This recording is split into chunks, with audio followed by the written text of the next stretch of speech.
Rising with each beat of the music is bringing real flames in the fire that keeps burning. We're inviting the night in. Welcome, my heart so full. I'm devoting myself to the night. There's no motive. We're just listening. We're existing.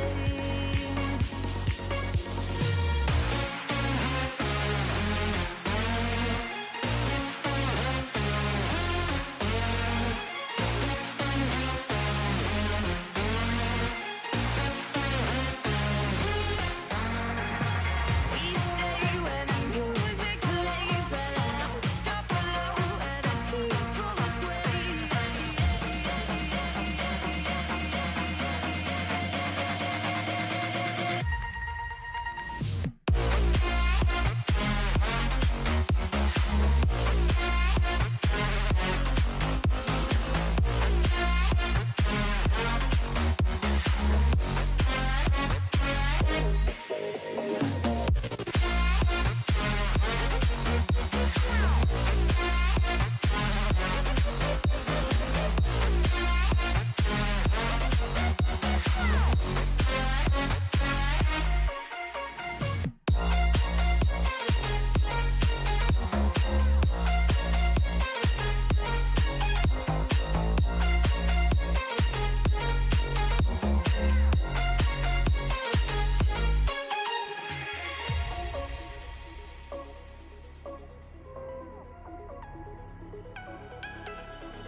A little bit of light, a little bit of gold. Under pressure, you start to fold like a diamond from gold.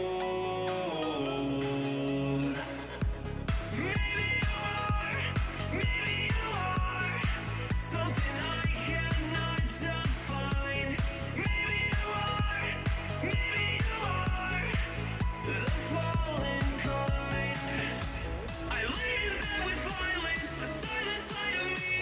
We see where fire starts to breathe. When I would lay in silence, the voice inside of me made me lose my mind right.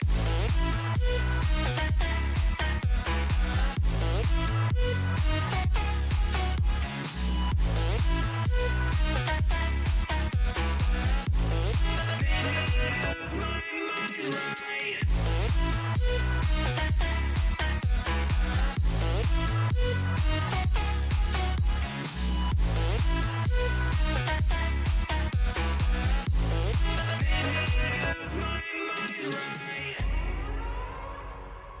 We're gonna burn it down.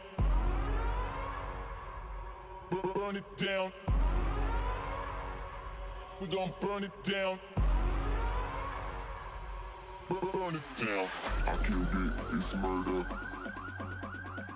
I killed it, it's murder. I killed it, it's murder. I killed it, it's murder. I killed it, it's murder, go crazy, berserker. I killed it, it's murder, go crazy, berserker. I killed it, it's murder, go crazy, berserker. I killed it, it's murder, go crazy, berserker.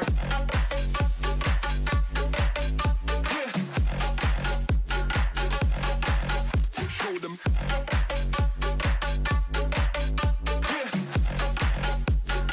Change the station with a new shit.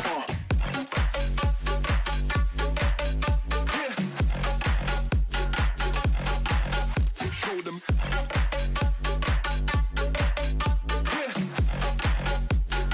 Change the station with a new shit.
so weak. I've never seen you with such tired eyes. And everything we said we'd be, we just traded for a suit coat and a tie.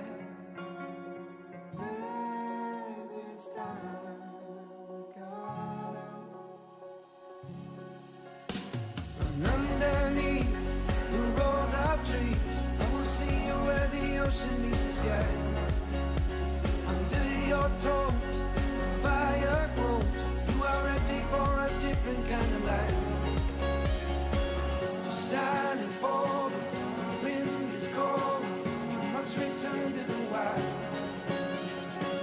Silent border, the wind is cold. You must return to the wild.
Are you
ready?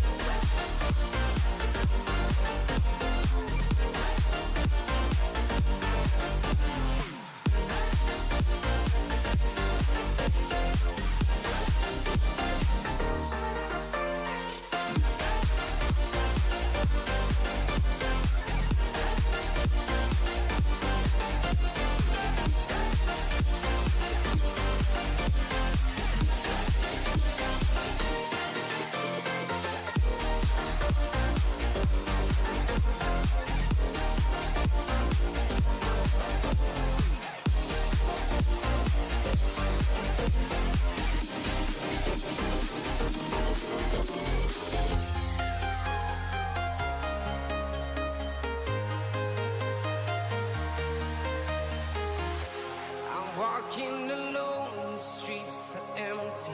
The only thing I can see is my own silhouette.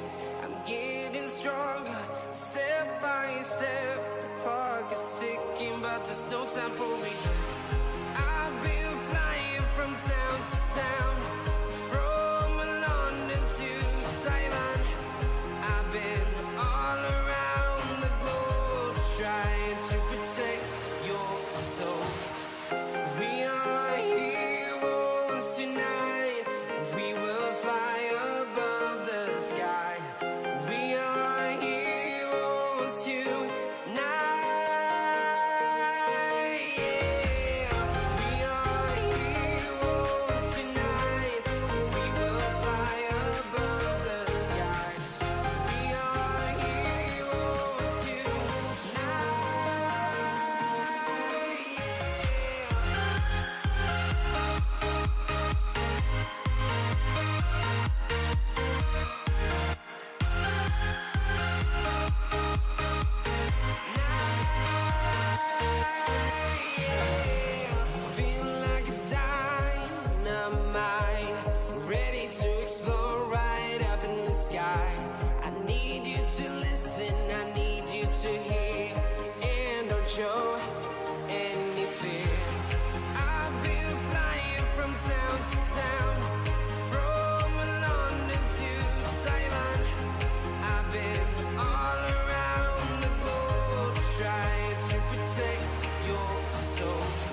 town to town, from London to Taiwan. I've been all around the globe trying to protect your soul.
Crack it.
Crack it.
When you want to get off the darkest ground, but gravity pulls you straight down. Earth from a bird's eye view. You should grow feathers and see this too. When you want to get off the darkest ground, but gravity pulls you straight down.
myself my name. Forgot about all you tried to change. Familiar was the sound of your voice as I continue to walk on by. It has been a year and now I'm living on the line. It has been a year and now I'm thinking what's mine, that I'm better off right here without you.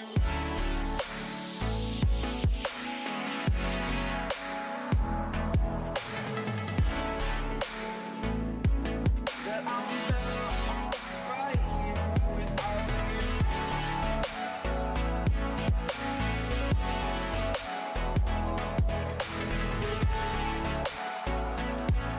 That I'm better off right here without you.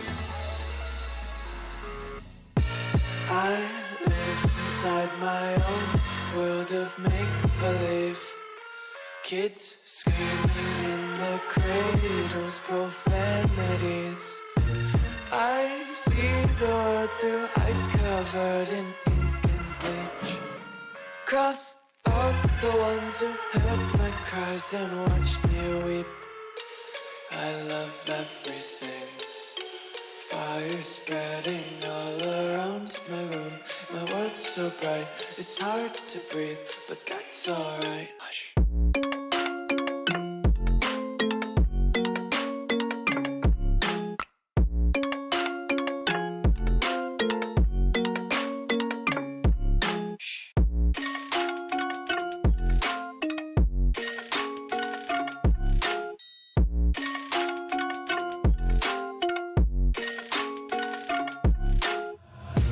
Take my eyes open to force reality.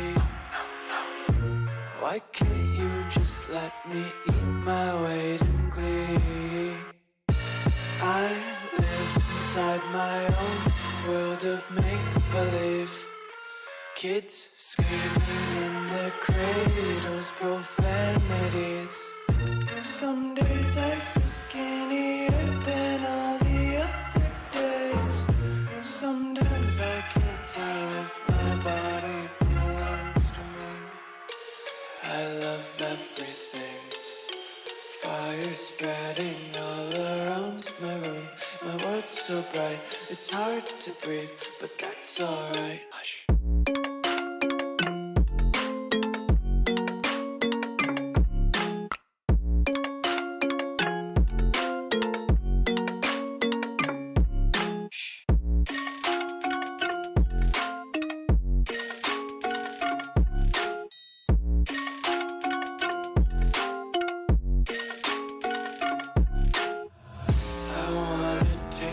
Content, hold your breath and feel the tension. Devils hide behind redemption. Honesty is a one-way gate to hell. I wanna taste consumption. Breathe faster to waste oxygen.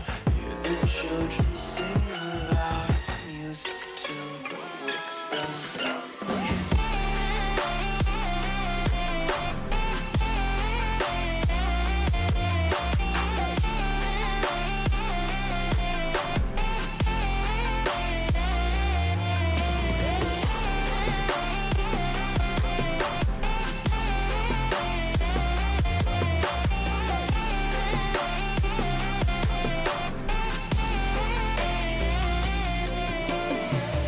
In the dark we fight. You take the wrong and you make it right.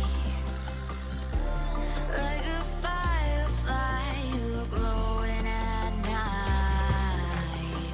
So don't make it hard, don't let me go. I wanna hold you tight when you're cold. I'm waiting for your love, you just keep me hanging on.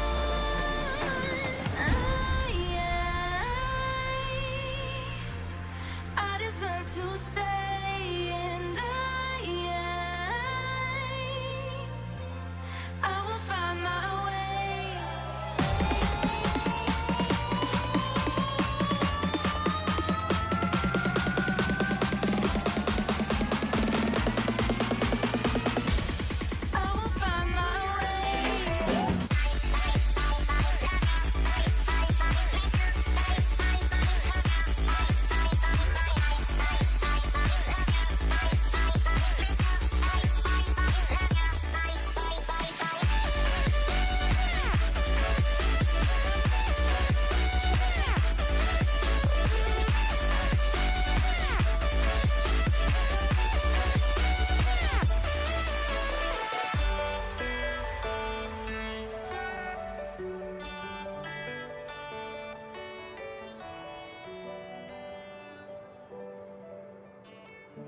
our fire makes the city look so bright. Close your eyes and just stay tight. We have to go. Stay with me while we leave. Don't worry, just believe me. This journey will relieve us. Stay with me while we leave. Stay with me while we leave. Don't worry, just believe me. This journey will relieve us. Stay with me.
Until you find your way back home.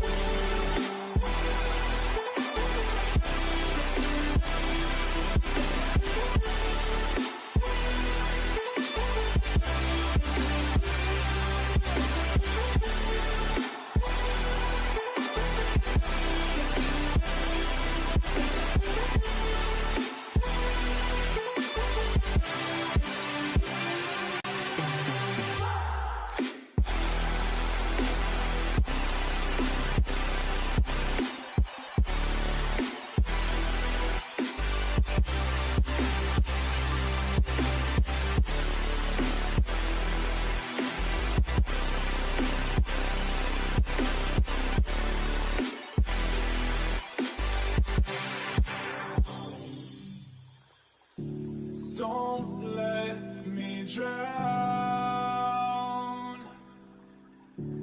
Don't let me drown. Don't let me drown.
won't you please stay a bit longer? You're making me stronger, making me stronger.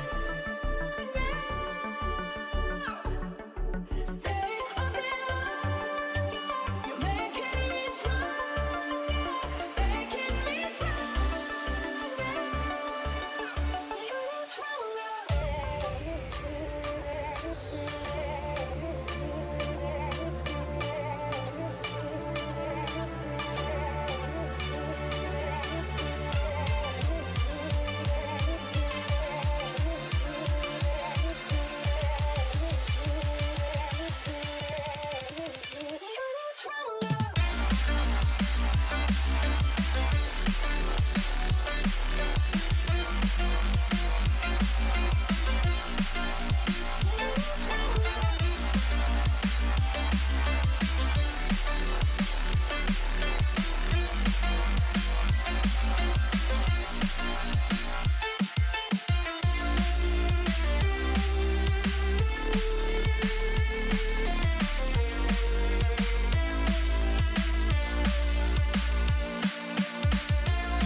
I know you don't love me like you say you do.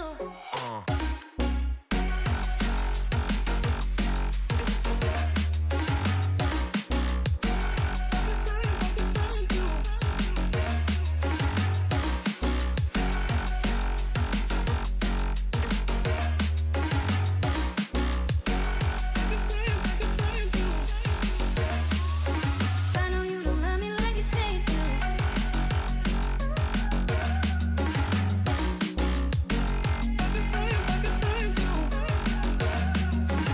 I know you don't love me like you say you do.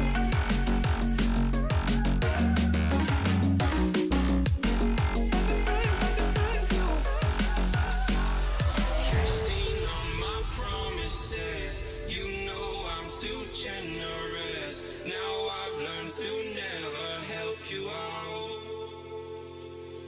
'Cause I'm done cleaning up your mess. Found myself in my regrets. I've become a little stronger now. A little stronger now. A little stronger now. A little stronger now. A little stronger now. You cashed in on my promises. You know I'm too generous. Now I've learned to never help you out. 'Cause I'm done cleaning up your mess. Found myself in my regrets. I've become a little stronger now. A little stronger now.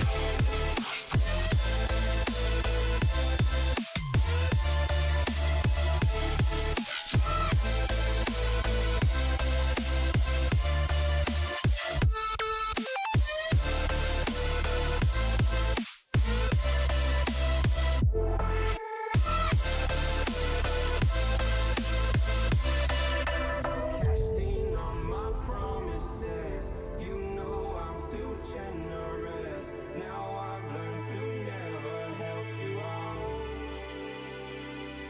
'Cause I'm done cleaning up your mess. Found myself in my regrets. I've become a little stronger now. A little stronger now. Open eye, feel the waves cut through me. Hypnotized by the sounds I'm breathing in. Hold tight,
I get up, time is barely on our side.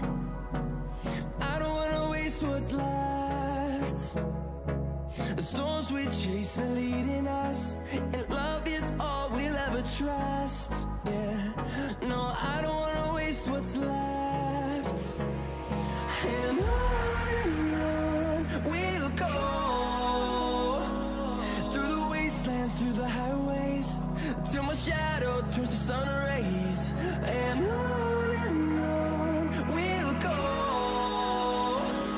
through the wastelands, through the highways, and on we'll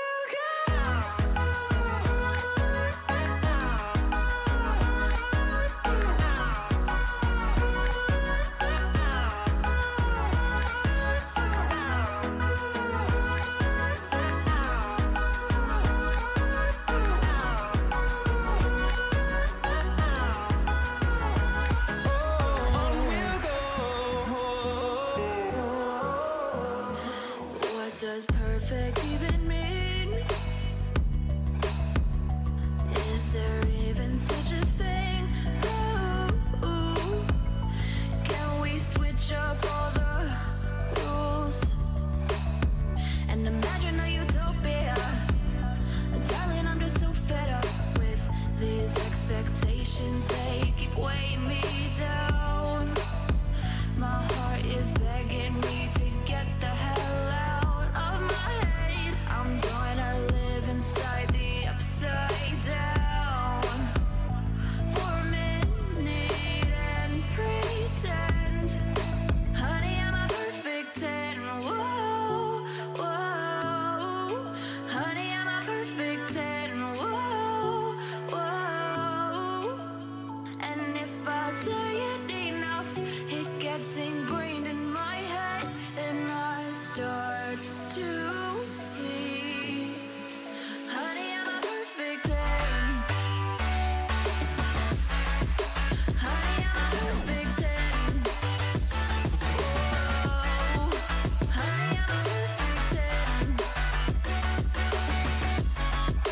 Honey, I'm a, yeah.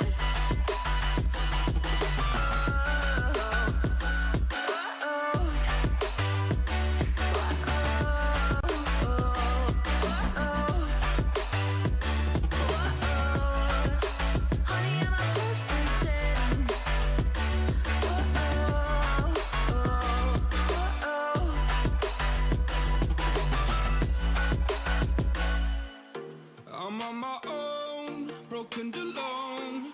I feel the rain crashing down all around this empty town. I'm searching for the lost and found, but you don't care, you're unaware. Keep moving like the scars aren't even there. It's in the air like a blazing flare. Don't stare 'cause the flames will burn us. I thought you were the one for me. That's why I gave you everything. Held you close by the stormy seas. Oh, you meant the world to me. I used to kiss your head when you cried for me. Hold your hand while the pain was over. Keep you warm by the roaring sea. You meant the world to me.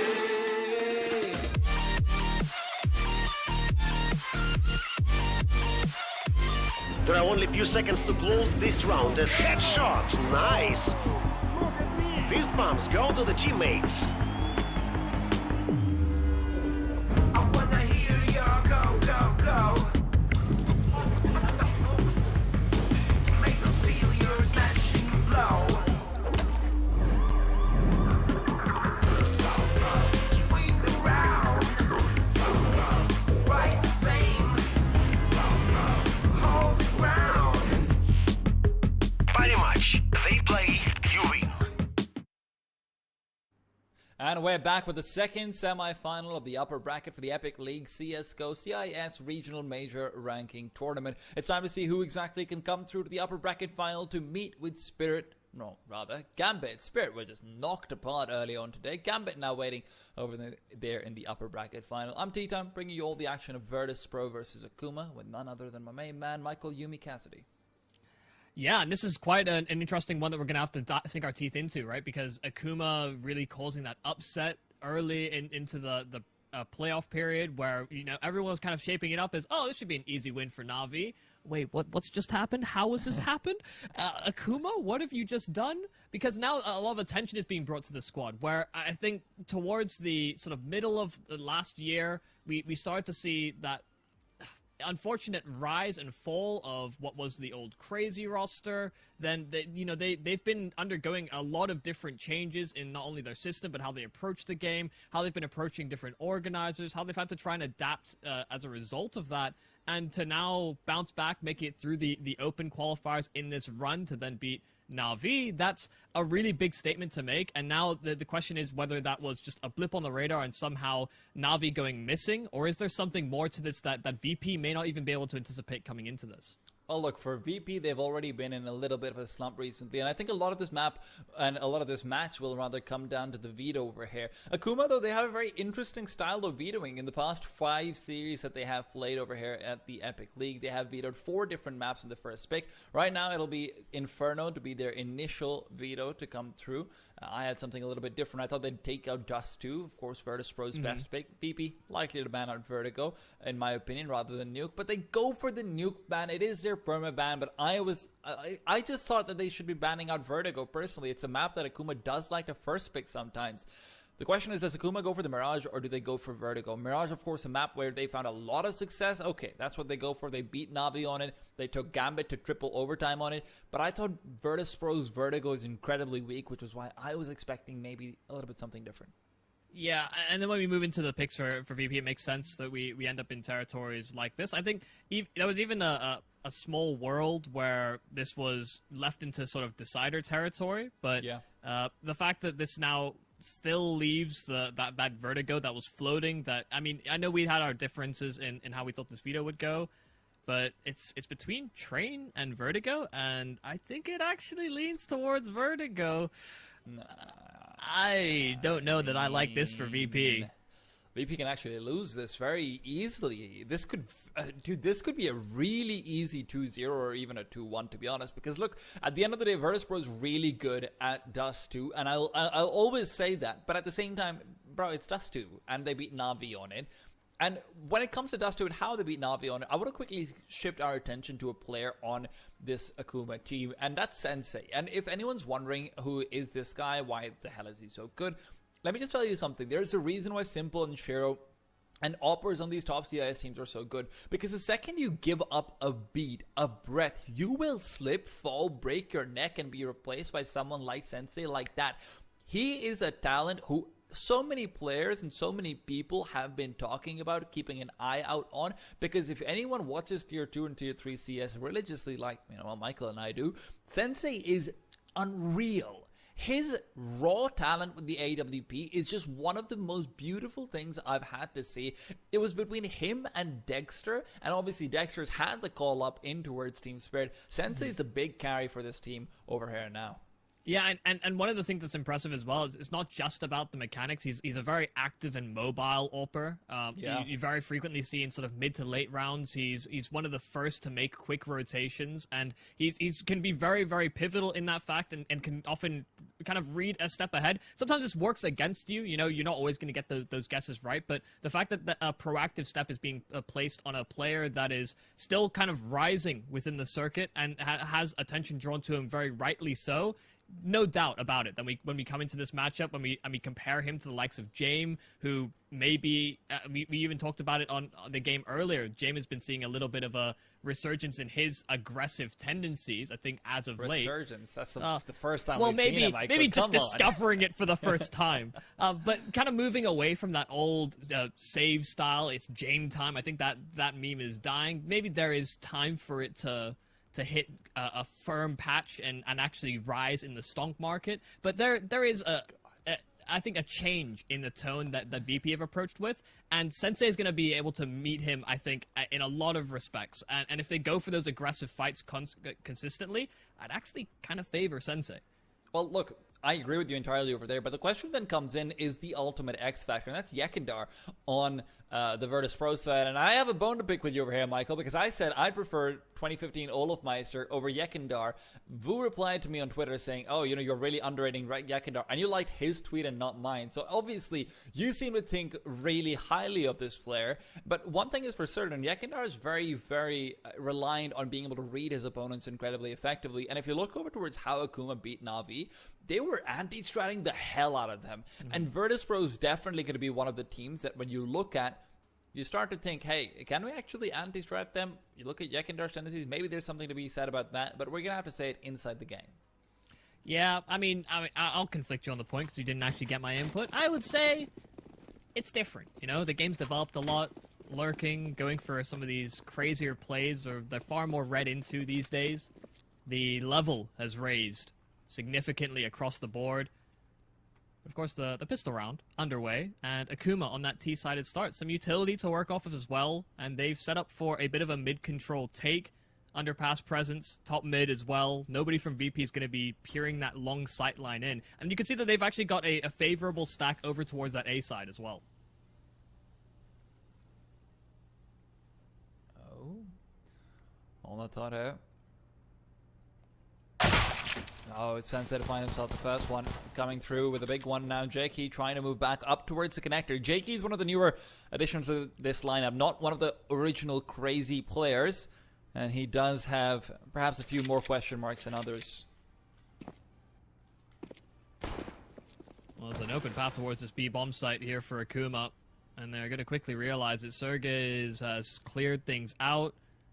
James, the closest defender, and he's missed the timing to realize that Sergej is in the bomb site, so that bomb will transition over as attention's being drawn over towards this A site. VP are none the wiser, but now the bomb's being planted. And the CTs are trying to move back, but Psycho's positioning is everything. He comes through with the first and is delaying the rotation from Yekindar long enough that Demq should have a 1v1 here. Kikert even backs off. Yekindar, though, he's found one, and Demq is... He's found out. He's sussed out in that situation. James as well fighting back the retake.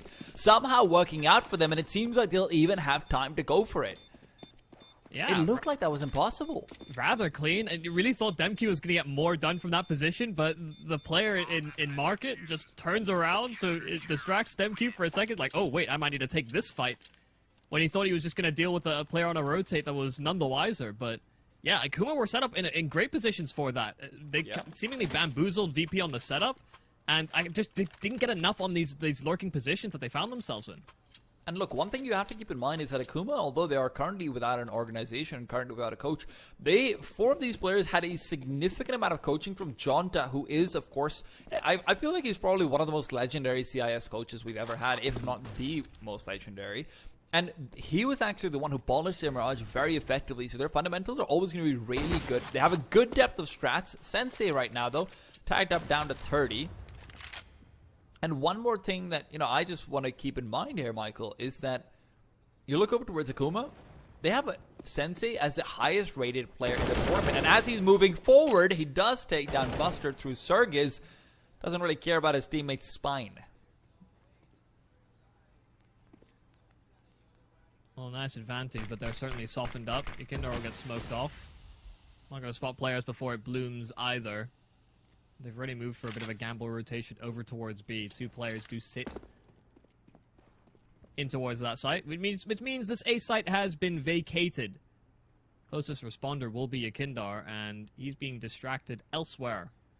Hoping for some mid-control instead. The time ticks down, and without hearing steps or utility sailing their way, starting to think that something may be up, and Yekindar spotted then lined up too. That's a massive set of frags here for VP to bounce back in this one.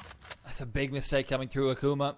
Giving up that advantage in a big way. Bomb can be planted at this point. Sergej will get it down. And this is where Yekindar starts to move forward. Will not notice the corner. That's Jeki holding away with the deagle. Now peeking out again. Trying to reposition, but pulling out the knife might have been asking for a little bit too much. Long rotate for Sergej.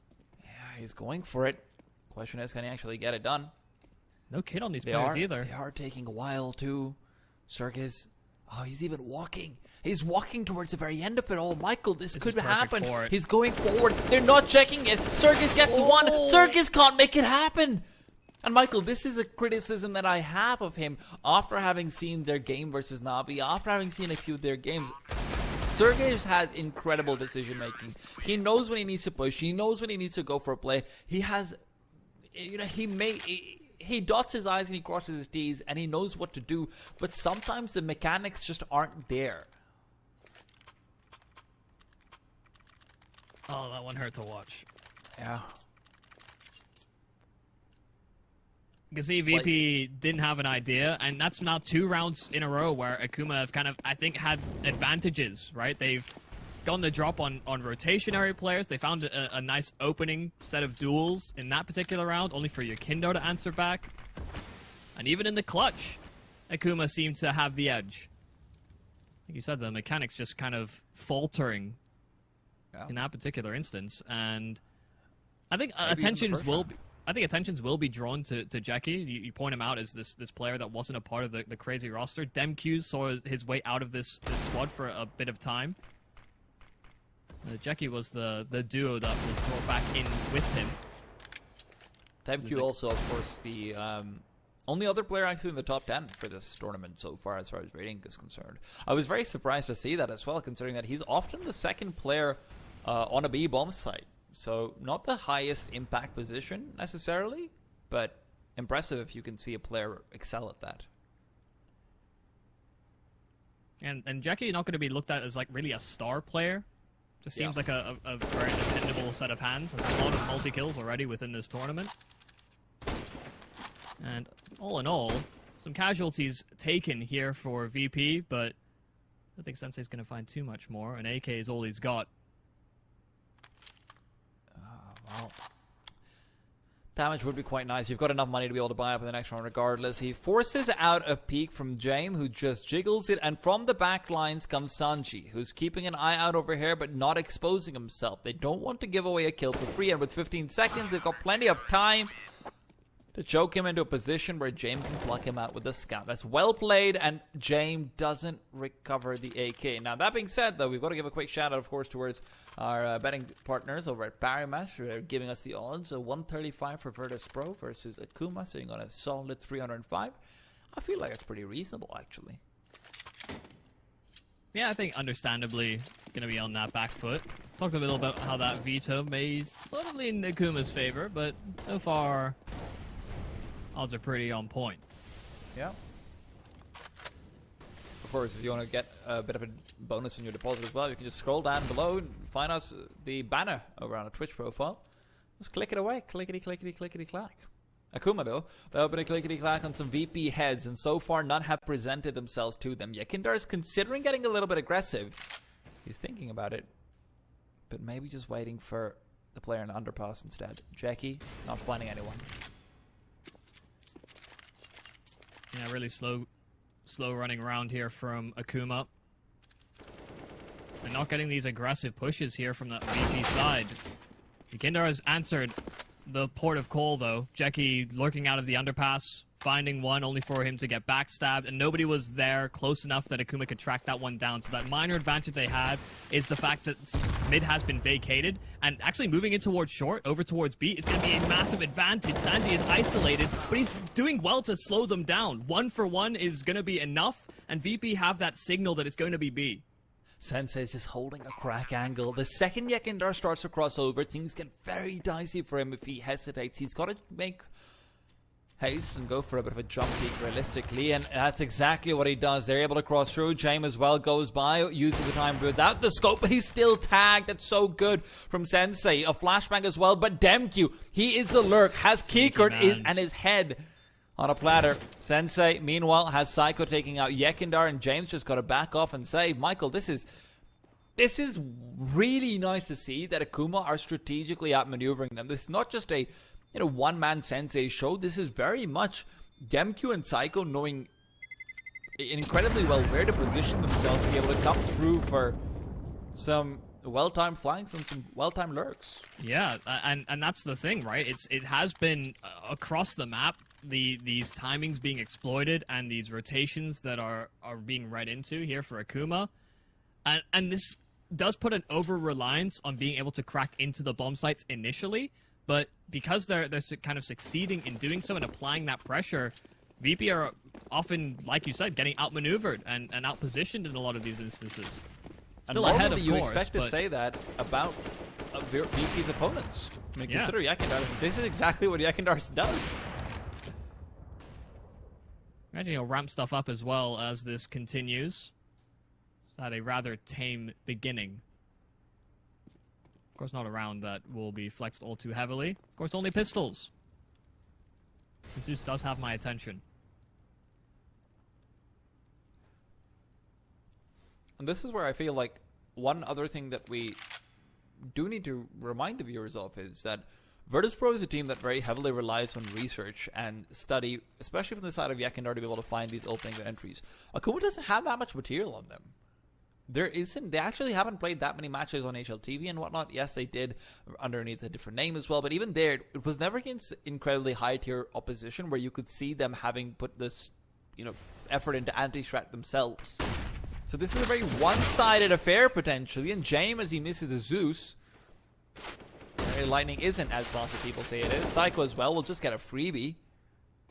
They're falling apart on the Virtus.pro side. Yakindar the only person to find a kill so far. Yeah, safe plan over at B as well. Just going to see if they can make sure this AK doesn't fall into enemy hands. At least doesn't get far with it. Only Yakindar stands. And it's good to see that Akuma haven't troubled under the pressures of a round like this. Even an opportunity there for James to get the Zeus. I think he was still on the ladder ever so slightly. Zeus's do have inaccuracy applied to them when you are in the air or on a ladder. So don't do that. Which is the most ridiculous thing in the world. Like, can you imagine, like, you're holding a gun that shoots out lightning? Oh, I'm on a ladder. Ooh.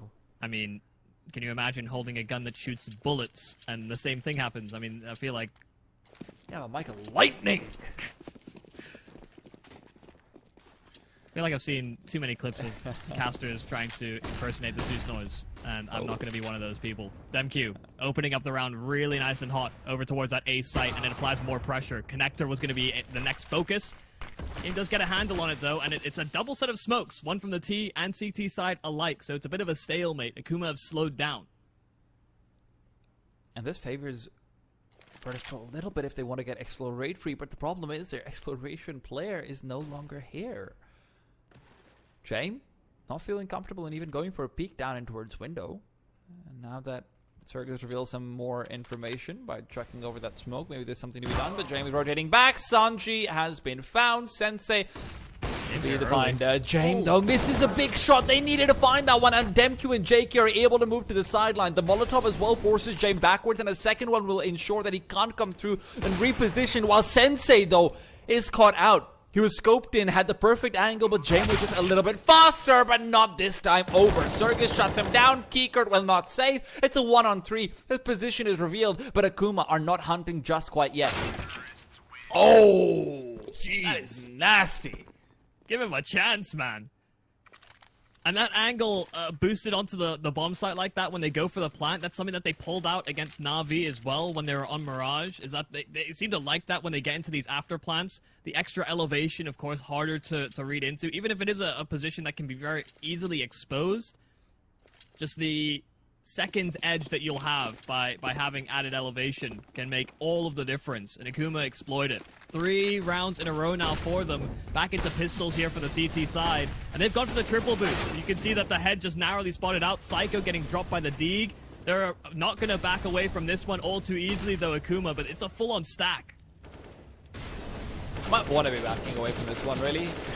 Yakindar, meanwhile, will at least fall down to the flames, but they're running out of utility at this point. Akuma could be going into the wrong bomb site. They're hoping that the rotations will come out, but Jackie, in the meanwhile, just good for one, reveals the bomb, unfortunately. And that means that rotations will not come through, but DemQ says, I don't need rotations. You know what he needs, Michael? He needs eco frags, and he's going to get them. Molotov as well, just clearing out whatever they can. The only last person who's got any threat would, I guess, be Kiekert, but even there, I mean, he's going to be spotted out sooner rather than later. Okay. They do get it at the end of the day. That's what matters, Michael. Oh, James out of there. No, please, don't do it. James, no. James, don't run. James, Michael just said you don't save anymore, and you're saving a USB. No, James. Not like this. Okay. I thought he was going to somehow finesse his way into another frag. That would cool. Quite have been something. But Akuma keep a cool head. You could see that they were very committed to going towards A, even in spite of recognizing it was a stack. They just threw all of their utility that direction. They kept a little bit in reserve just in case the plan did shift. But Akuma also went for a lot of spawn-based utility, actually. So right out of the spawn, they were chucking out the A-side execute. And that makes it a lot harder to move back as well. well, double ops now implemented. VP can now leave Buster in charge of the B site.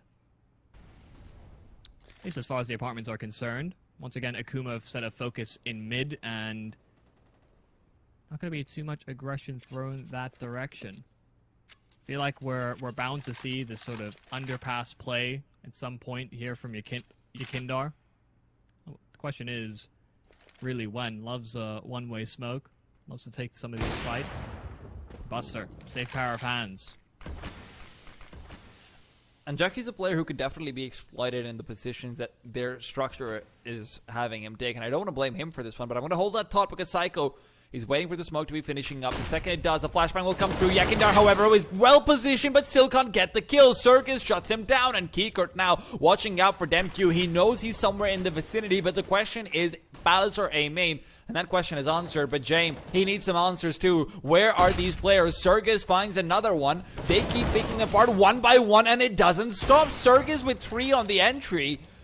And James is the only one to respond so far, and it doesn't look like that response will be enough. Buster and James, 2 ops, the bomb is planted. What can they even do? These players are so low here on the side of Akuma. If only they had that information for VP to operate off of, these ops are just worth far too much. It's either they're posturing away for a save, and Akuma, while they won't really have that information, not hearing those steps, not hearing those op shots rattle off any longer, Sergez is on the hunt. I'm worried for both James and Buster's safety. The scopes aren't going to save you if Sergez gets here faster than you anticipate. Nobody's looking for it either. Sergez. I mean, I'm surprised he didn't keep going. Me too, considering he has $14,000. Yeah. But hey, it's just, on some level, it is also a little bit about confidence, I suppose. Mm-hmm. And at the end of the day, we have to keep in mind, no matter what happens, I'm sure Akuma do not consider themselves on paper the better team than Virtus Pro. Like, you know, they know they're going into this with an underdog's mindset. And at that point, although there is nothing to lose, there's also, there's a little bit of internalized fear at times. Yeah, I think Mira posted an interview with Sergez after their win against Na'Vi. You can see even in the way that Sergez was responding to the questions, they was kind of giving a lot of sort of dismissive answers to their result, saying that Na'Vi didn't feel like they were winning a lot of the crucial fights they would typically, and giving a lot of benefit of the doubt in a lot of respects. Achievement can't. That's exactly what you want to see as well from an underdog. Yeah. Always be on your toes. Never let them think they're better, because then they might start researching you. Oh, Sensei, that is wonderful. Took the long way around that one. To be able to drop down and peek from the other side, gets the advantage. It's a small one, but he makes it work. Kikert now. Deagle at the ready. Jackie's found another already. Kikert pushing upwards. He's caught on a ladder, and it's Buster on the side who's trying to find space, but all he finds is Sensei jumping up. Kikert at least good for one, but no more. Sensei has just had a barn burner of a round. He just jumped across on the stairs and destroyed Kikert. Yeah, it's weird that it almost... We'd love to have seen it from his perspective, of course, but you always get like a third person, right? You see him on the stairs, he's flicking left and right, and he's hitting shots with the orb.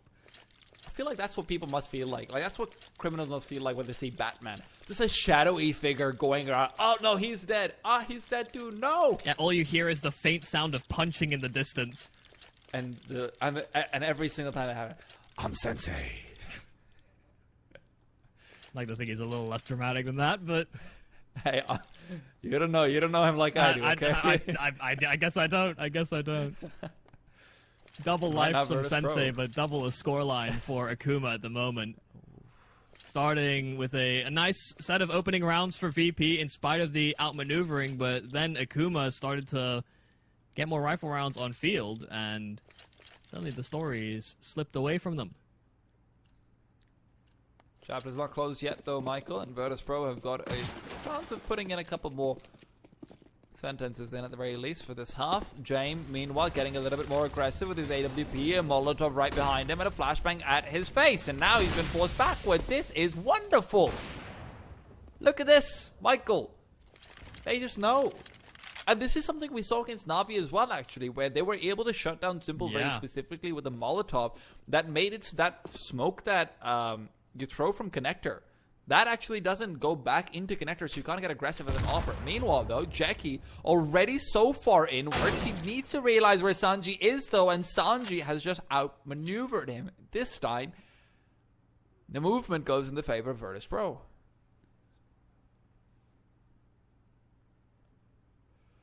Now about adapting here for Akuma.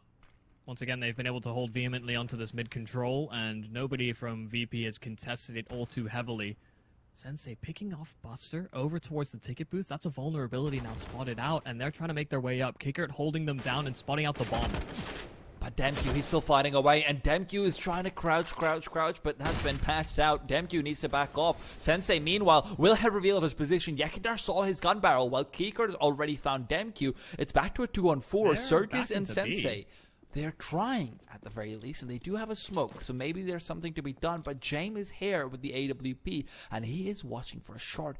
Maybe that's a mistake. James moving forward. Smoke goes out. There might be a flashbang as well. Sensei is coming in from this side. James doesn't realize it, but the shot is missed. Sensei now coming in for more, and James in the meanwhile, he's already found one more. It's a 1-on-3. Sensei moving in past the smoke. There he goes. On the side, there's a player, Yekindar. However, will not let him get anything else. Sensei, that missed shot cost them everything. Oh my goodness, what is going on? He's on the site, you know, you hear the sound cues. We're watching it from James' perspective. He's like, oh, okay, he's gonna go for a short plant, surely. They think this B bomb site's vacant. Little do they know that I'm here. Sensei just goes straight past him and almost has the chance at plucking him out. Really good reaction there from VP, and a lot came down to the fact that Kicker got that kill on that A bomb site. They had the reinforcements coming. They'd flanked through, and we're potentially reinforcing that A ramp position. So finally they break that streak. Now at the start of this one, Yakindo's eating a lot of burn damage towards mid. And it's been kind of interesting to look at how VP have just been approaching this side of the map. They haven't been setting it up as a focus, not wanting to take these fights, as Akuma have been here all too frequently, and could be a very easy way to get sort of bulldozed down at the start of rounds, especially when you're looking to close in on a gap. And I think you're right when you picked out Jackie as a player that could be isolated, especially over towards those B apartments. Does feel very procedural in some of his defaults. Akuma have different plans in this particular round. A minute burned. And now posturing up towards this A bomb site. Hickert's called for James on that rotate, and while the AWP and the smoke will be deployed, Akuma still haven't set up their own utility. This is looking to be a waterfall coming out from Palace, and as they start to move in, it's Demku to find the first. Psycho was a trade, but it doesn't matter because he was just one of many players in Palace. Circus still lurking inside top mid, but Yekindar's fallen. That helps when he's been burnt down, but James now fighting back. Flashes to force him off as well. The Molotov will keep him at bay, and it's now joined by a smoke. Sanji getting aggressive. Will be visible soon. Buster. Oh, Sanji! Even though Sensei scoped in onto him, he just can't notice, and of course, X-Ray gives us that benefit, but Demku now with barely any time has to stick the bomb plot. He's going for it, and Surgis, he's trying to defend him where he can. Surgis does so much damage, this could entirely be possible. Demku now in a one-on-one. Sanji alone. Sanji on top, but he will finish out the duel. Didn't look like he should have got that one, but just the bullets running out combined with a moment of inaccuracy, and that's it. Oh, that looked crazy from our perspective as well when we were watching Sensei, because he was just hovered over that player. All he had to do was fire a cursory shot. Even even if he was going to give up the angle afterwards, it would have resulted in a frag. But just couldn't see him above the smoke. Yeah. And you can see how uncomfortable it is for James when he's playing from that ticket position. It feels like they have a very strong read on how James is going to be approaching these angles when they throw the lurk smoke out of Palace, what angle he's going to be focused on next. Been getting banged out by flashes consistently. Molotov's thrown at his feet. trying to limit the engagement rate for James, that's for sure.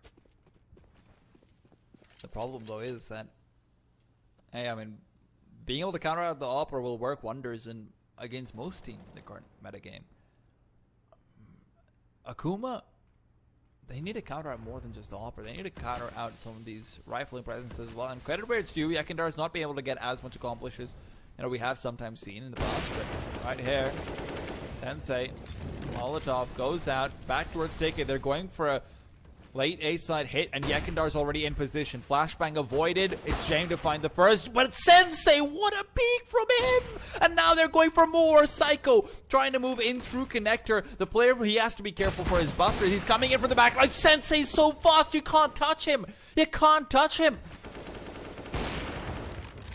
Oh, God. James almost walked in for it as well behind that smoke, but a little bit of breathing room now for VP as things have slowed down on this A-site buster. It's going to be a crucial fight if he falls in towards the connector. Will barrel spotted out, and so Cycle will get dropped, equalizing the affair. There's a flank coming, though. Demq is flanking the flanker. The fact that Buster got in from behind, he's going to be open fish food for Akuma. And there goes the Guppy, gulping it away. Bomb can now be planted. It's planted for Demq as well. This is working out perfectly for them. Sensei's position is everything, though. And as they'll start to move in, the question is, does Virtus.pro try to save? Because in the back lines, all that lies in wait is death. Jackie, he hears him going for the jump spots. And now, question is, do VP go for this? They don't have utility. James and Sanji, they don't even know if they can back off. And this is the problem. Demq is now positioning himself to try and cut off the heads of anyone who's trying to save. Demq's going to take the peak soon. Sensei trying to make some noise as well, just trying to keep them distracted, and Demq will find one. And with this, James is left completely isolated where he will die. Jackie to find that, not leaving a single player from VP. And it's so important when you consider that Virtus.pro have not had a chance to build up that economy at all. Yeah, their money is in the bin.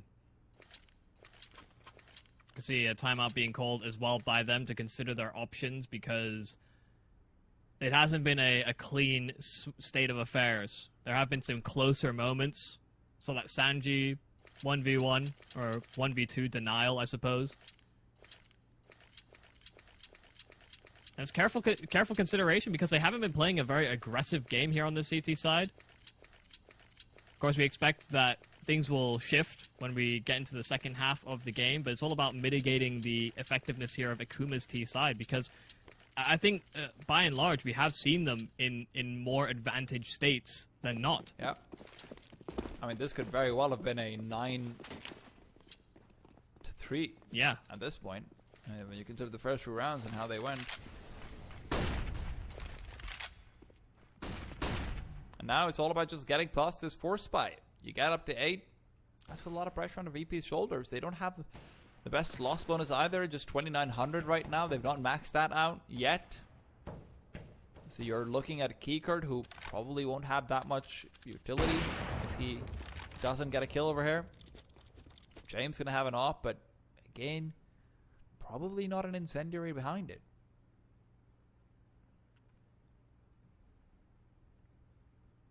And hell, if you lose that next gun round, then things are just looking pretty damn terrifying. Yeah, only so many rounds left in this half. Oh, yeah. Kind of over-reliance on the pistols to hit shots. Bullets dodged by ducking. Check, that was... Oh. Jackie might not know how close that one got. Difference between shifting in and crouching in. Yeah. And right now, Sanji... Well, he's shifting into Sergiz's head right now. Now trying to change gears as he's got himself another. AK's been picked up, fighting away. Sensei to get one, and now the smoke comes out. Finally, Sanji's been forced off, but is it too late? For Akuma, the one thing they've got going in their favor is that no one's coming from CT yet, so they can occupy the entirety of the spawn. But look at James. Here he comes from Palace with the P250 at the ready, and right now, VP can viably go for this. The question is, can Buster find more? And that answer has been put in front of you. But Sanji's on a tear. He's got another, but Psycho will bail them out for now. James, left alone, 1-on-2. Enough damage has been dealt at this point to be That was a bit of a nuisance. James just going to go forward, pick up the AK, and save it for another day. What a round from Sanji. Yeah, Sanji's had one of the strongest digs for this team. I think it's fair to say, because he was often looked as this kind of bank reserve player in a lot of instances. That has kind of shifted over time. I think we're getting to see him with more and more rifles, which is always nice. But he was kind of overlooked because he would very frequently be the one that is shortchanged when they have to make firm economic decisions. And the dig is maybe all he has. But we saw some fantastic work in that round. He was the younger brother of the crew for sure. Always want to get a single scoop of ice cream when everyone else is lapping up 3. Being dealt the hand-me-downs. Oh yeah.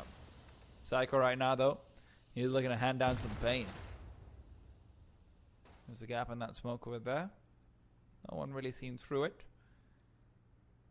Yekin does not have the same kind of impact that we hope from him, and of course that could change come T side, but right now that T side might be coming a little bit too quickly for VP. Yeah, I think no one over in. So I think it's just more been the fact that Yekindar hasn't been instigating fights very often. He's been having impact in sort of the middle of the rounds when they're already down a man. If then.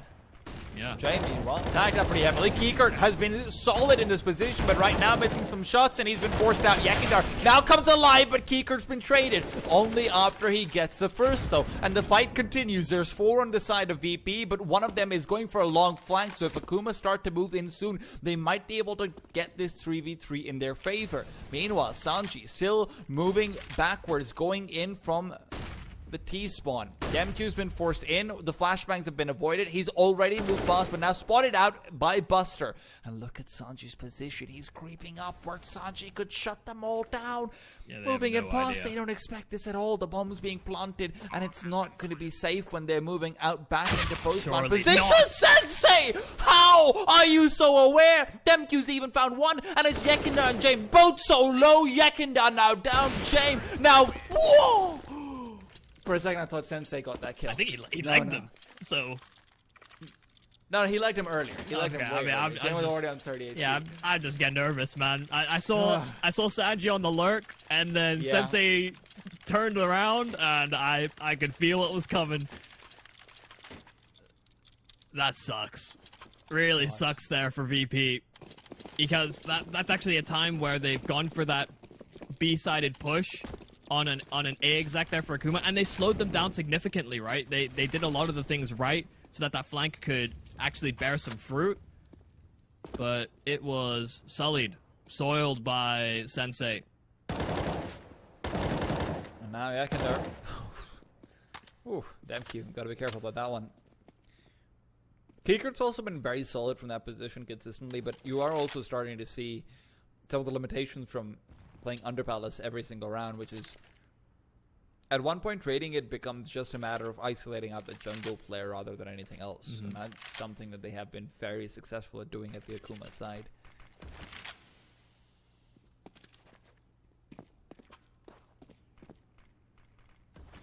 Well, it doesn't seem like we'll see a concerted effort to take mid-control here from that CT side at all from VP this half. Almost a chance at it. Jiggling the angle was Buster, but didn't quite fancy the cursory glance. Now we'll take his chances. Oh, he's got a shot. Oh, no, he doesn't. No, he doesn't. Psycho and Jackie are just demolishing right now. Back to a 4v3. Sanji's still playing from inside the market, and he knows he needs to go for this sooner rather than later. They don't have a kit amongst a lot of them. And as Sanji starts to creep forward, It's a death sentence if he goes through. Yeah, no way. Unless maybe Yekindar had been able to distract them for long enough, but now as Sanji pushes, he's down, James down. Akuma found 10 rounds to Virtus Pro's 5. And hell, the first 3, I could have seen them going the other way very easily. Yeah, this is a really big statement piece. No, not just a one-off. They made Na'Vi, quite frankly, look a little silly on this map. And we're kind of close to doing so again against VP. Those are those few rounds where the outmaneuvers did feel to kind of fall in Akuma's favor. You could see that I think we've got our odds from our partners over at Paramatch. You can see that those odds have shifted. In fact, they're fairly neck and neck. We saw it at, what, 3.05, if I remember correctly, previously for Akuma. And now with that advantage that they found in the first half, more in parity. Of course, I mean, if you want to bet on those, you're 18 plus, all that good stuff, then you can go down to our Twitch banners. But I'm going to hold that thought because Sanji is now holding back in apartments. Lots of utility deployed. VP made enough noise that Akuma is baited out into chucking that over. Circus, though, still holding on to a flashbang. That could be major.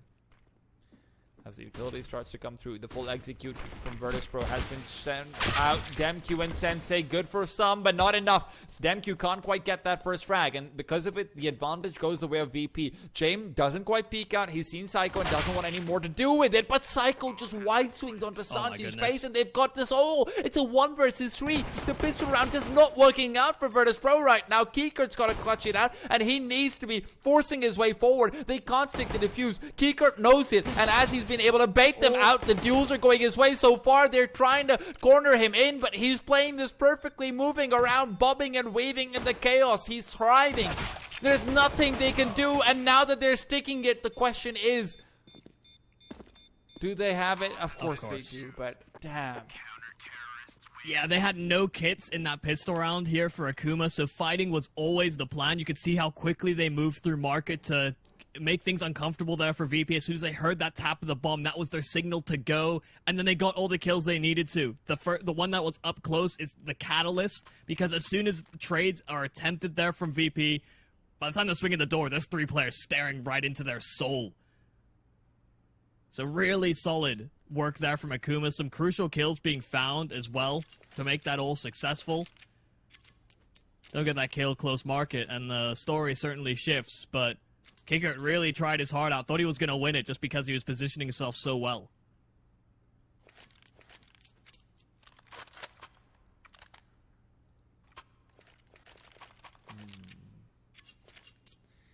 I mean, I can't believe the fact that VP's used 3 out of their 4 tactical timeouts and Akuma hasn't used a single one so far. That is pretty crazy. Yeah, that's chilling. Yeah. And I've got to give so much props to Psycho, man. As an in-game leader, he's doing so much for this team. It's so clearly visible. The preparation they have in this situation is just insane.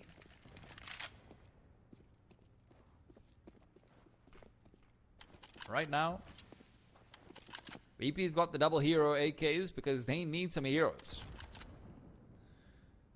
Fortunately, we're all out of clean patty whities to wear on the outside of your pants these days, VP. Oh, I worry for Sanji. No way he clears this. The audacity to go so quickly. Yep, sorry, Sanji. He's gonna knife him. Oh yes. No. Oh yes. Oh no, he doesn't even right-click him. The BM.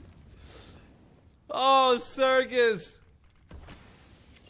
That's too much, man. That's too much. All right, take it up. Yeah. It's over, guys. Mirage, it's done. It's done. Psycho, he just comes out with another one. Buster's been brought down to pretty much nothingness. In the meanwhile, a nade would do quick work with him. He gets down as well. Ball, however, is going for the good old-fashioned you go A, I go B strategy. But James, oh no. He's going for the you go A, I go B, and then when they come back to B, I go A strategy. A man of culture. Thinking 10 steps ahead, but unfortunately, sometimes you trip over 1 step into 10 steps. Yeah, they're not even thinking that far ahead, really. Yeah. Akuma have knuckled down on A, and hey, there's James. And the bomb, surprisingly enough. Well, thanks for coming and delivering yourself to us. 12-5 and 13th on the way. Considering the disrespect, I almost expected them to just all hide and let James not die, in all honesty. Would have probably been better. Yeah, would or have just been. knife him while they're trying to plant. I mean, the AWPer being subjected to that's sadness. There's a special kind of hell made for people who manage to do that. It's called CT side. VP, though. Again, 1 AK. Buster drops that one over towards James. James has started to go for this a little bit more, especially if he's just got a little bit of extra money, all that good stuff on Mirage. It can be very useful, but you start to wonder, you are stretching your economy thin for when the actual gun round comes about. Rounds matter more than anything else at this stage, so, you know, any decision you go for, there is some sort of justification that exists for sure. But you do raise an eyebrow. It's definitely a play that seems more star player than star AWPer. Yeah. Unless you're simple. Yeah, I mean, we've seen the likes of Vikindar, some of the stuff that he can get done with it. But True. He's been having a bit of a patchy period. Also doesn't have the money to get armor without risking his next round pretty substantially. Akuma, though, they've got Surges and Sensei looking to collect the paychecks. I mean, they've already got Sensei so aggressive Yeah. in towards the A side of the things, and Kickert has no armor en route. If he makes a step, any noise, or if Sensei decides to investigate, either way, it's a done deal that side of things. Step made for James. Back in the old days, Michael, this is actually how paychecks were delivered to people. You know, you had someone just shoot right over, and you shot them in the head. But yeah, James has done that to Jackie. They brought him down. So at least one person going their way, but Surges just comes in from behind, making the money, but not for long. Buster at least finds that and picks up the MP9 for its troubles. The problem is Sensei. Crouching Tiger. Hidden Dragon, and he is about to roar right out with the power of 1,000 flames. Gets one, looks for the second, but the bomb is planted, and that's the extra money that they were hoping not to give, especially with Yekindar finding that frag. A 1-on-2. Smoke comes out for Yekindar. Psycho turns around. Psycho, no! Still gets the frag off of a whiff, but that could have very well gone the other way, and you know it. You can see Yekindar was going to be extra patient with it as well, because he saw he was turned around, and then all of a sudden Psycho's doing spins. Man is crazy. I think it's fair to say, past couple rounds, maybe a little bit wackier than most, but didn't seem like Akuma was out of... wasn't losing control of these situations, even if they did seem a little bit more chaotic in periods. The fact that Surges was right behind them as soon as they made their way up the connector is already a surefire sign of that. VP now into the buy, and they're going to need this one to really work out. Not many more are going to be found. Oh, what an angle from Jackie. Gets one. It's Sensei to make it two. While he's waiting, position for James is revealed, and a 4-on-3, man. They're just resetting and moving back. And look at Surges. He's so well aware of the fact that, you know, Yekindar might be going for some sort of crazy play, because Yekindar loves to do this. Like you said before, really been revolutionizing the lurking role in so many ways, and Surges should be aware of what could come through. Yeah, I think he might have just spotted him over there. That grenade. Awkward bounce. Bounces off the corner of the... Okay. Yeah. Well, now they've got all the information in the world. Good off angle, but can't get the frag. Yekindar's too fast to adjust. Sensei and Psycho starting to move through. Bomb can't be planted without dropping down from the apartments. That's where they know they have already come down into. Sanji should have it secured. The longer they take for this as well, the more they're going to have to consider other options here for that CT side retake, and paranoia will set in. Psycho may go a little early, though. Good kill for Yekindar. Really difficult. Yeah, now only Sensei with an AWP, and jumping out a window, not the best. Knew where Yekindar was posted up, so gonna scurry away. That could have gone very differently. I mean, the second... first of all, that nade could have forced Yekindar out as well, but it really did look like they had the perfect idea and the perfect read of what exactly was going on. It's just VP will sometimes overrun you. And that is the advantage of having a player like Yekindar. Finds those two dry duels, makes it work for himself. The aggression and the lurk presence, despite it being a 4v3, at the end of it all, it looked like VP were in the advantage positionally throughout. And I'm not going to pretend like I saw DemQ coming. I was a little bit surprised by the position he found himself in. Yeah. That could have been one that swung around and sealed it for Akuma. Since they tried for something in mid, but the flashes deter him. Smokes are thrown to keep him safe, and hey, it looks like T-sides are going to have an easy-going time of taking mid.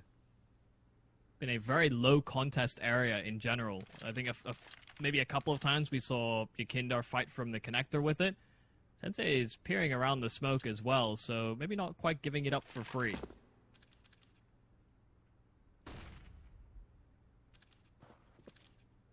VP have slowed this down so much, though. I've seen a lot of slow rounds on these T sides, I think, in general. He's revealed his position, Sanji. If that had been a Deagle, you know I would have gone for the kill. But Sensei cannot risk the AWP that he saved over from the previous round, but reveals himself with a hair flashbang to no avail, and the short presence will soon reveal itself. DemQ is the only person who can contest for now. Rotation has come through, and that's from Sensei, so maybe the AWP can get a little bit more aggressive. The double AWP setup, both are now present in this situation, but it's Psycho to be the first to find a frag, and a second could have come through, but Yekindar instead falls to Sergis as Deagle. Sergis, still alive, has not recovered the rifle.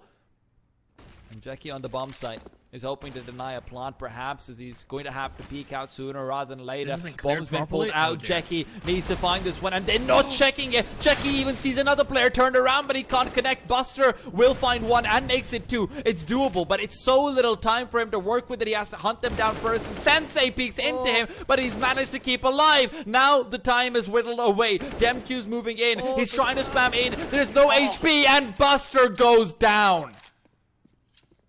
Such a hard position for Buster to win because, like you said, the time and then the HP factor as well.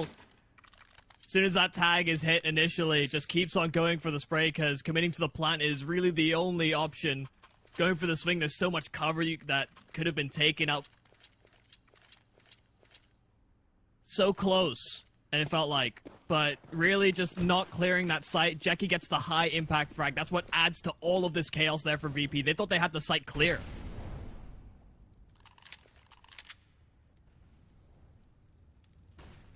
Oh. Fast exec. This is going to be a big one. Sensei's going to come alive, but he can't make the shots work out. Yekindar and Senshi's got themselves both the initial kills, and with this, they've monopolized the bomb site. No one over here can defend successfully, and Akuma might as well move back for a save. They decide against it, though. They're feeling it. But I don't know if they should be. Look at James. I know, he's adamant that they're going to back away for a save at some point, and he's already a step ahead, but Coomer's still posturing for this. James even got himself time to now start to move in from behind, and James should be able to find them, but he has been spotted out. Psycho gets a frag, and suddenly just move back, try and save those M4s, but man, Sensei, a rare miss coming out from him, and that does end up being a pretty important deciding factor. Yeah, considering the conditioning that's already been set into the second half of the VP pacing, going for a faster execution, they'd kind of catch Akuma out, not in the prime positions to deal with it, less of a read on the situation. There's less to work off of, so a good change of pace, one that could ultimately benefit them in future rounds as well, if they reapply those conditions. Of course, assumptions made there from Akuma that it would be slow. See, once again, Burst Pro might be going for a faster base play. Oof. Worked out for them before. Yeah. I mean, they're ready to go right off the bat. There's also basically 4 players here from the CT side, so you have to keep that in mind too. VP, though, they're trading backwards. Maybe just with the amount of utility that's been thrown. Mm-hmm. Maybe as well, reading into the economic state of Akuma, we can see it's a suboptimal buy, so... Could be a gamble. Yeah. And VP would rather just sniff out the rest of the map before making any hasty moves. And honestly, with this many smokes used early on, it would make sense why VP think it's a gamble. You know, you don't generally see most of the smokes from the CT side being deployed by this point, along with a nade and whatnot. So, question is, does VP bleed out a player? Because losing one can be catastrophic in these rounds. And as Sanji reveals his position entirely, Psycho could be looking to get a quick peek out into short. That's where Yekindar lies. Psycho, however, While he's fully smoked off, Yekindar is safe, and he has moved back towards ladder room, made some noise there, but instead over to short he goes. The flashbang will keep him at bay for a little while longer, but he's not quite revealed himself to Surges yet. Surges peeks out with the deagle, but can't find the frag. Now Keekert, back to him. Under Palace is where he's fighting. Jackie gets one, and Keekert makes it all for naught on the CT side. Could just be another save for these M4s now. And Psycho maybe just wants to take a quick gander at it. Well, they end up towards the A-bomb site in the end, but certainly feigning some aggressions towards short, hoping to draw the attention of Akuma that direction. We didn't see those A-site dedicated players moving over, and had VP sort of cut that corner, hoping to keep a Molotov in for a post plant instead. Could have fallen foul to that double play underneath the balcony, but making sure that that wasn't a possibility. That molly made a world of a difference in taking that site. And it will be an 8th for VP. They dodge out on that anti-deco.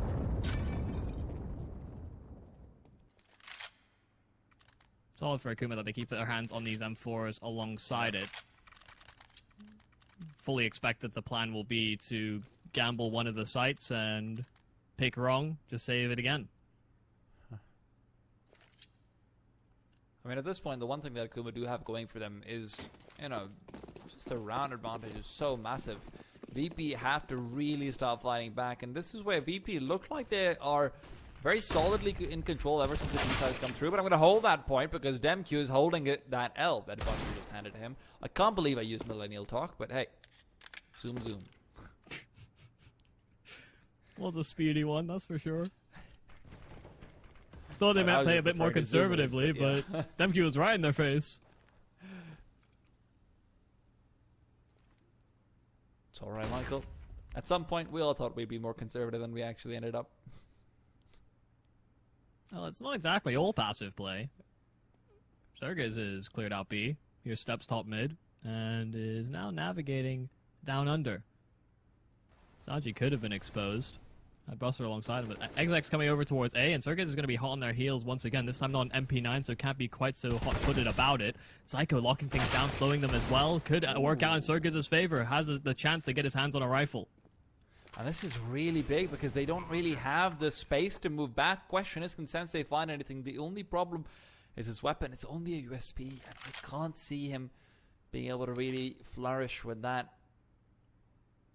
Surges as well moving forward. A little slow with this one. I don't know about this one. Yeah, they don't have money in the next round to buy up, regardless, at least not an op. They wanted to go, they'd have to speed it up, but looks like they're just going for damage now. The thing is, if Surges saves over here, you can actually drop an op over towards Sensei, which is so important with how influential he's been. And over here, Sensei will at least move forward, get one, but if this one frag can go Surges' way, it would have been a lot more he could get done. You know, that extra $300 means he's got some utility as well, potentially. But no, instead he'll be content with dropping the AWP over towards Sensei. I hope. Could just go for a half buy around the AK as well, to be honest. You can see some extra time being taken. It's not all clear sailings. We're talking about how the timeouts were mainly being pulled out by VP. While it may mean no worries, Kuma Tadi, there's a little worry creeping in the back of their heads. Yeah. Double digits approach. Yep. Question is, what is Surges going to do with this AK? Spawn's not very good, otherwise you could maybe just see him trying to go for a wild underpass push as well. We saw the plan DemQ tried to throw at that previous round, and that didn't work out too well. But Surges' one did. He had a pretty nice pathway. One that maybe anticipated if he were to do it again.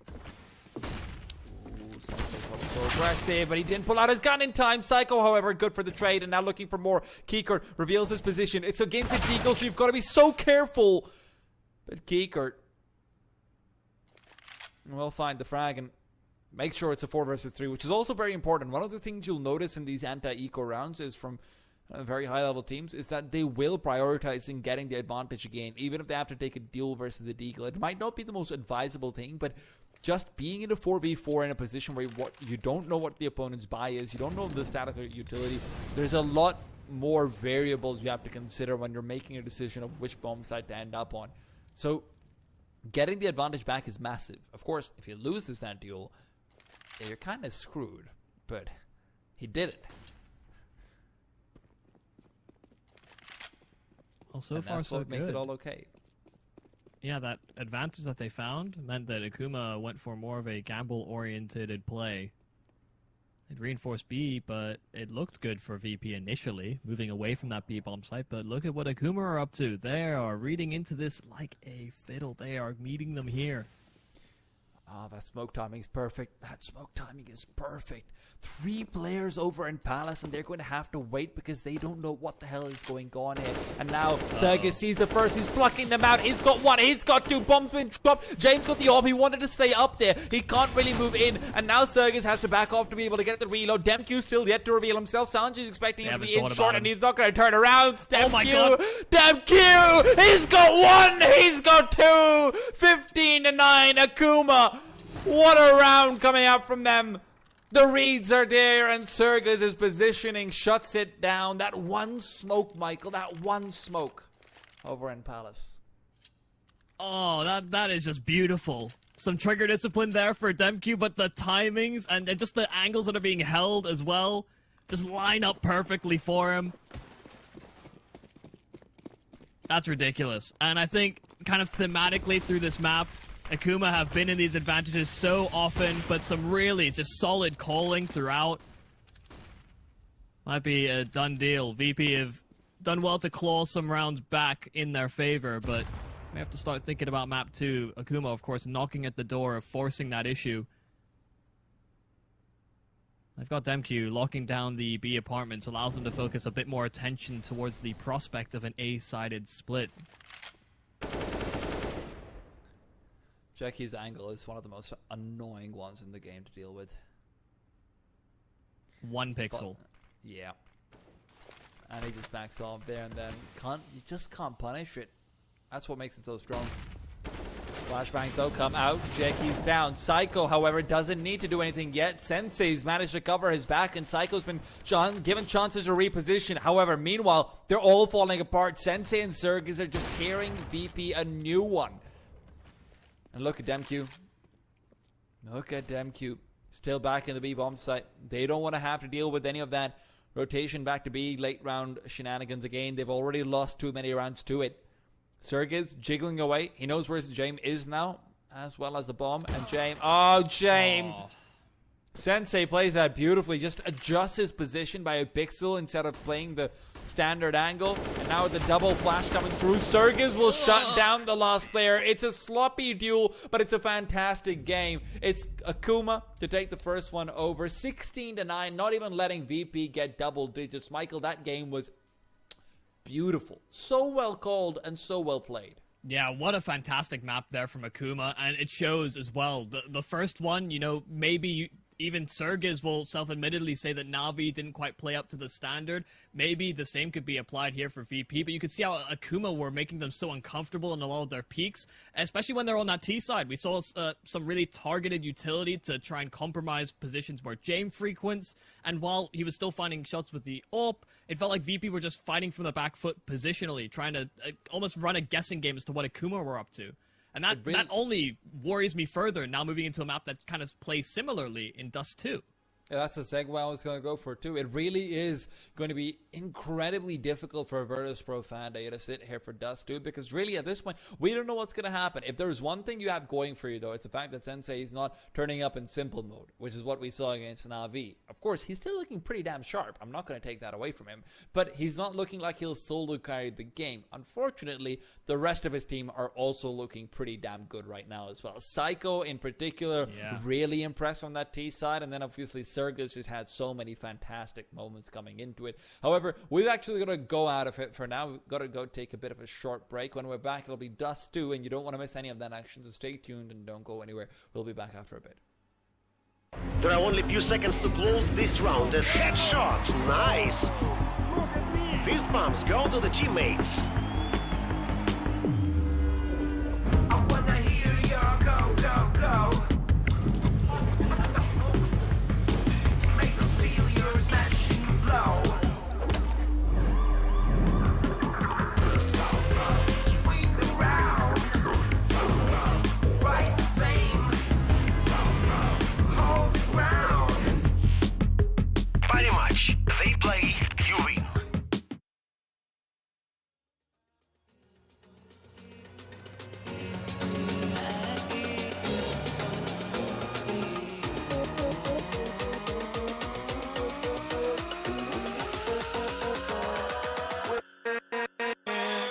Can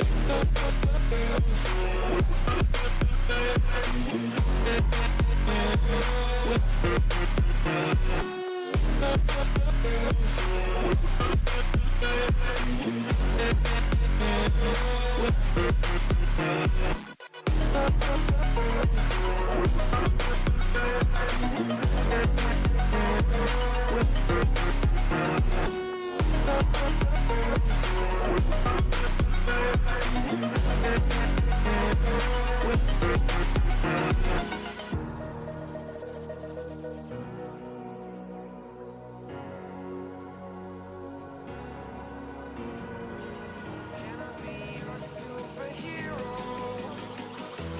Superhero.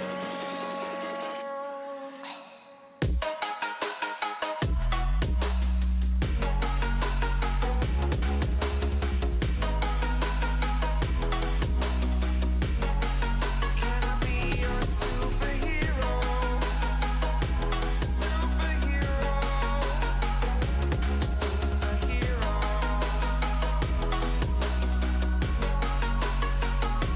Superhero.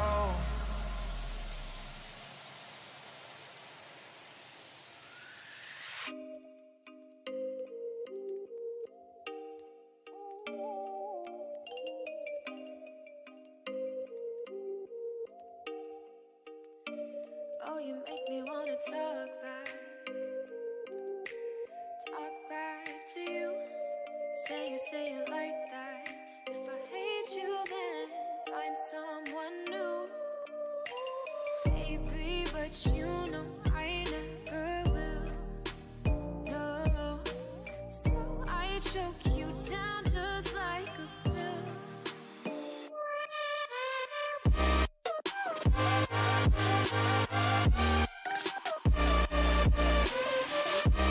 Oh yeah.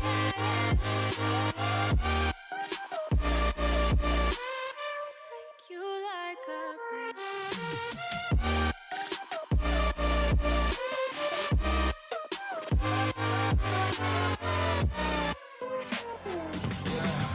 I can never ever find the right words, and there's no way this is real life. There's no telling you're the right girl, so I can only say that it feels right. It feels right. It feels right. Yeah, I can only say that it feels right. It feels right. It feels right. Yeah, I can only say that it feels right.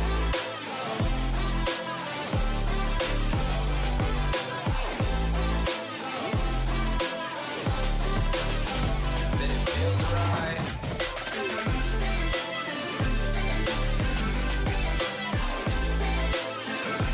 Feels right. So right, so right, so right. I'm just going with the gut. Never had a doubt, felt like this is just a must. Put me in perspective, I'm the deepest in the cut. Everybody tuning in, but this is just for us now. We know I ain't ballin' yet. Hoes wanna holler, oh no, I don't call them back. Girl, let me see you hold it down, we gon' have a blast. Cause I just wanna know what you gonna do with all of that. Ain't gotta say a word, I know what's up. You can have it all, watch me rip it off. I'll admit it, you got me feeling hella loved. Even when it's going down, know that we gon' live it up. Young shot caller, always been a baller. Know that you the one, I can feel it in my heart, yeah. I won't stop charging me, go and come harder. I can see you and I, way beyond the stars, girl. I can never ever find the right words, and there's no way this is real life. There's no telling you're the right girl, so I can only say that it feels right. It feels right. It feels right. It feels right.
Rising with each beat of the music is bringing. We're flames in the fire that keeps burning.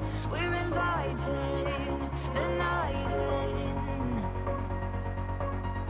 Welcome, my heart so full. I'm devoting myself to the night. There's no motive. We're just listening. We're existing.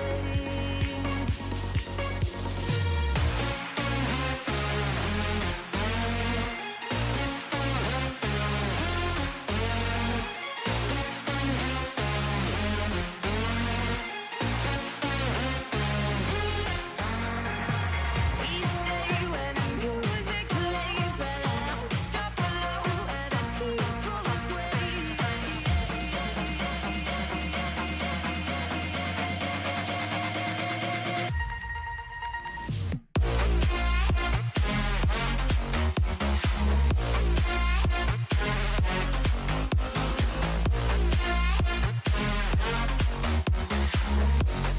There are only a few seconds to close this round. A headshot. Nice.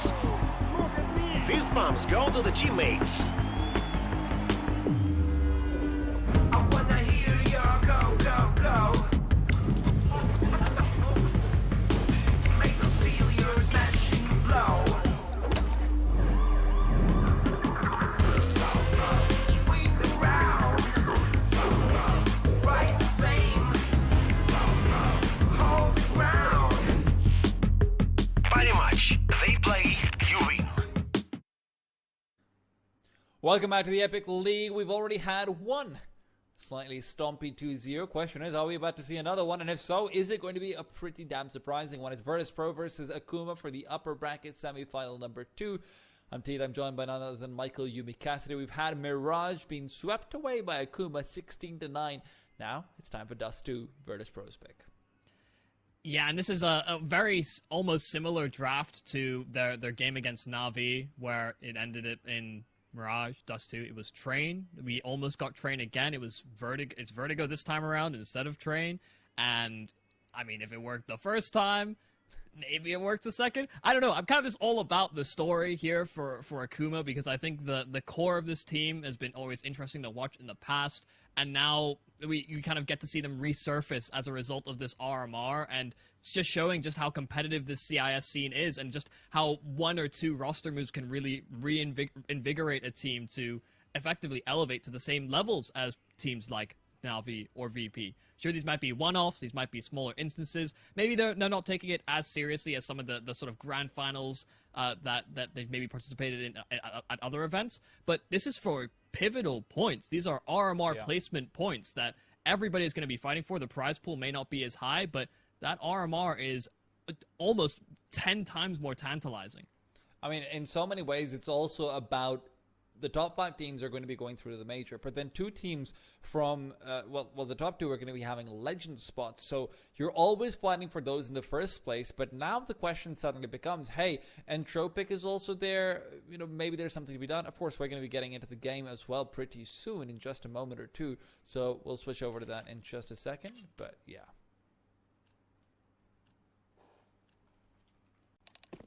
Hey, I mean, I'm ready to go. Akuma. CT side start, as this is the VP map pick. You got side selection. A couple flashes and a kit here for Demq, and they've already gotten aggressive up top middle. They want to take these fights nice and early.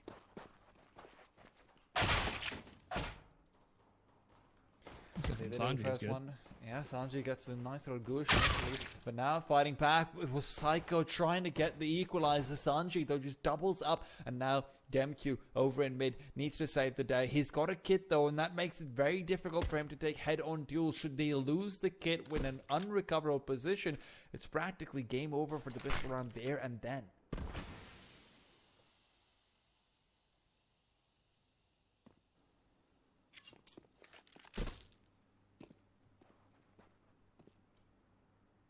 Well, they've got some mid control, and with that advantage that they found, sussing out all that aggression, VP can now set their sights over towards one of these bomb sites. Surgis has the timing over towards Long, though. He's pushed on through, but Sanji's right into it perfectly. A third kill so far in this round.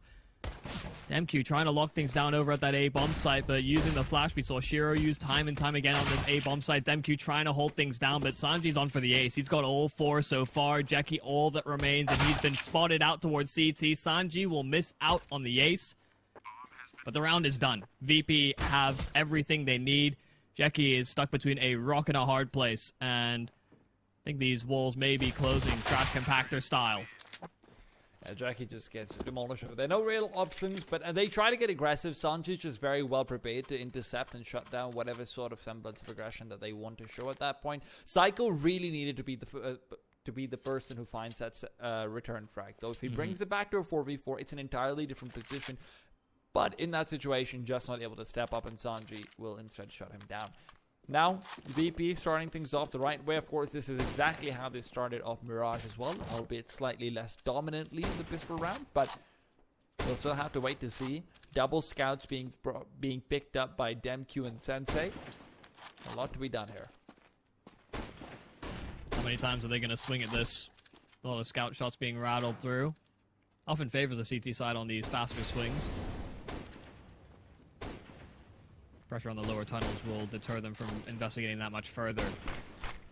Sides of bodies spotted, smokes are in, and Akuma are forced off of these angles. They're splitting B site. It goes into his side. Now, let's go forward, Jackie. Oh, actually, Sanji and Buster have already gone down. Suddenly, things are looking very difficult because the players in mid on T side are being pincered as well. Psycho's just got another one, and it's a fully clean round. Not a single kill coming out from VP. And hell, I don't even blame the Observer for that one much. We'll cut him some slack. That is for sure. You don't expect that at all coming through. Not a single frag from VP. Yeah, I mean, they'd set their sights on going for this split, but I think just hearing too many steps in towards CT spawn, they sort of stopped, and then things just kind of cascade out of control. I would love to still almost see a top-down view of that one, because where the attentions were set, but after winning the pistol, VP are now put on the back foot, losing a round that they really shouldn't. And now they've got to be winning a round that they really shouldn't. No SMGs on the side of Akuma at least means that there won't be any money to be made, but unfortunately it also means that Virtus Pro, who've got 4 sets of armor, are going to be feeling a little bit less secure in that Kevlar. Sensei, meanwhile, scopes in, gets himself a tag, re-peeking forward, wants to find more. Indeed, he's done just that. Yekinder also tagged up, a Molotov to prevent them from pushing in, and Jackie's there to provide the backup that he so desperately needs. Already so low, man, and he's still peeking out. He's just going on and on and on. It never stops until he's made to Sanji, putting up 2 quick D kills. And with 50 seconds left, this becomes very dangerous. Sanji slays with the pistols. That's so much in the opener on this map, and now with the Deegs, he's got it done again. Yakindar's finally finished off. That bomb dropped in middle does leave it very vulnerable now for VP. Surgis still has control of that long position as well, so sights are set on the rotation of James. Recovery's not going to be easy, and a whole lot of spam damage. Surgis has found one. And, well, James, surely not much more in this round. A lot of damage being done here to Akuma, in spite of the fact that they got so much early tag damage accomplished with those scouts. Sanji making things very difficult. We also got our odds over from our partners at Paramount. You can go check them out if you'd like. The odds are actually looking pretty... That's pretty good.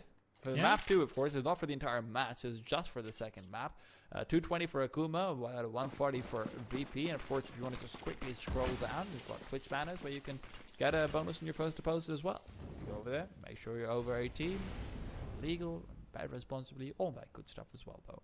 Meanwhile, Demq, he is nestled away in the lower tunnels, and if anyone from the Virtus Pro side want to come in here, well, he should be thanking them with a paycheck. That's all he's got. Dollars in his eyes right now. Got some information to work off of here, though.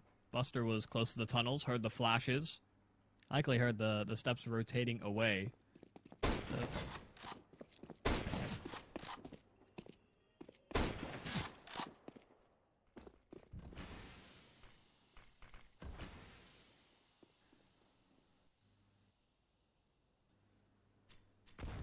Well, Sensei has inserted himself between the action. Knife out for Kickert. He was hoping to just jiggle peek the angles, and somehow Sensei has slipped the net.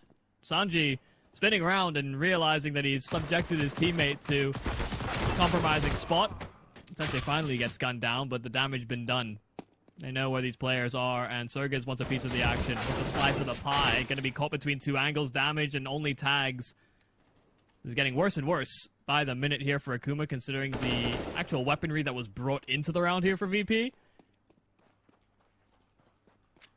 But ultimately, it should end up in another CT round. Oh, tagged with the Glock at a distance like that. Not ideal, but Yakindar has managed to get it done. Jackie, awkward fight, but another knife out, another body dropped. Man, not really confident showings from Akuma in these rounds. I mean, quite a few of these awkwarder rounds versus Glocks versus Deagles, all that good stuff. But hey, as far as Akuma is concerned, all's well that ends well. As far as Virtus Pro is concerned, maybe a little bit more worrying. You have to keep that in mind.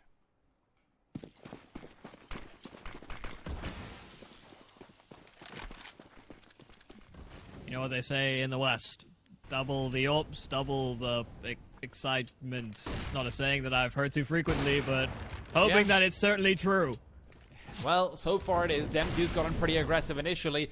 Found himself Kickert. Well, Yakindar, well, I mean, that Molotov was going to be extinguished just about as he gets there, so maybe an angle to be found, and he's definitely thinking about it. No one in mid would have made it a juicy prospect, but not one that he's biting into yet. James still scoped in, and with a man lost early on, Virtus Pro's really hoping that Akuma's going to make a mistake, and that's one thing I want to give them a lot of credit for. They are generally not likely to be giving up a man advantage all too easily. That's something we saw in Mirage. That's something we saw against Navi as well.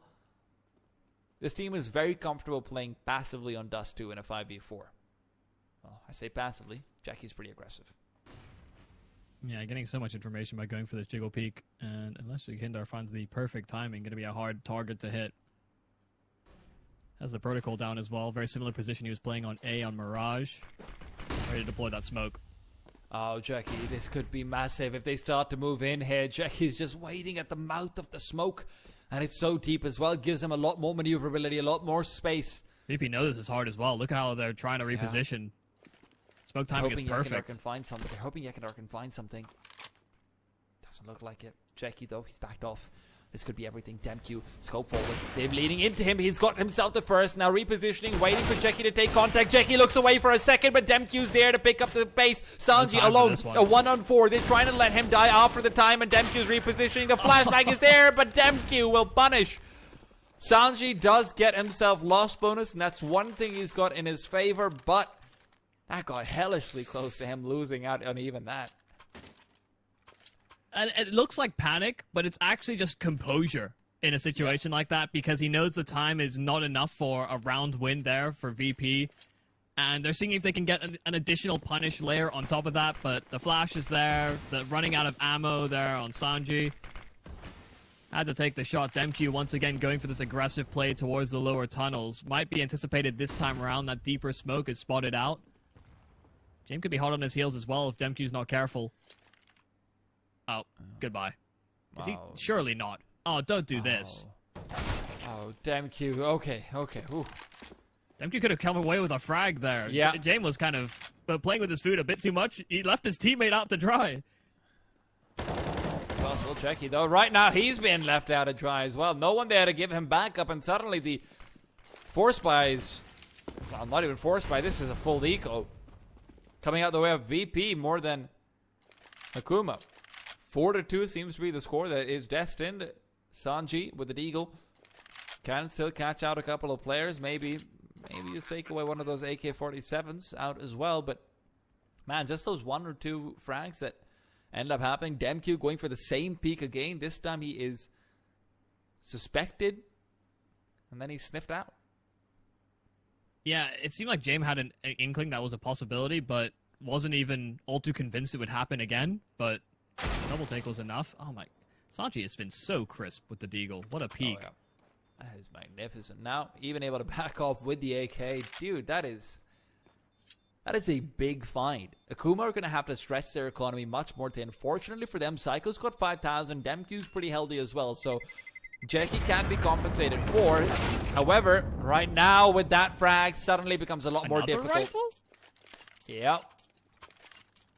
You don't normally expect to see this. Yeah, just upgraded pistols is what they brought into that round. And because of that aggression from Demke, it just kind of cascades out of control.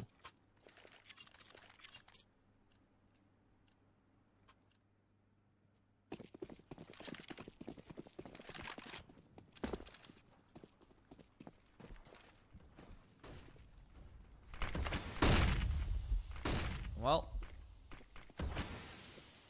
4 players over towards long, no single person over in mid. They don't quite have the utility to contest it.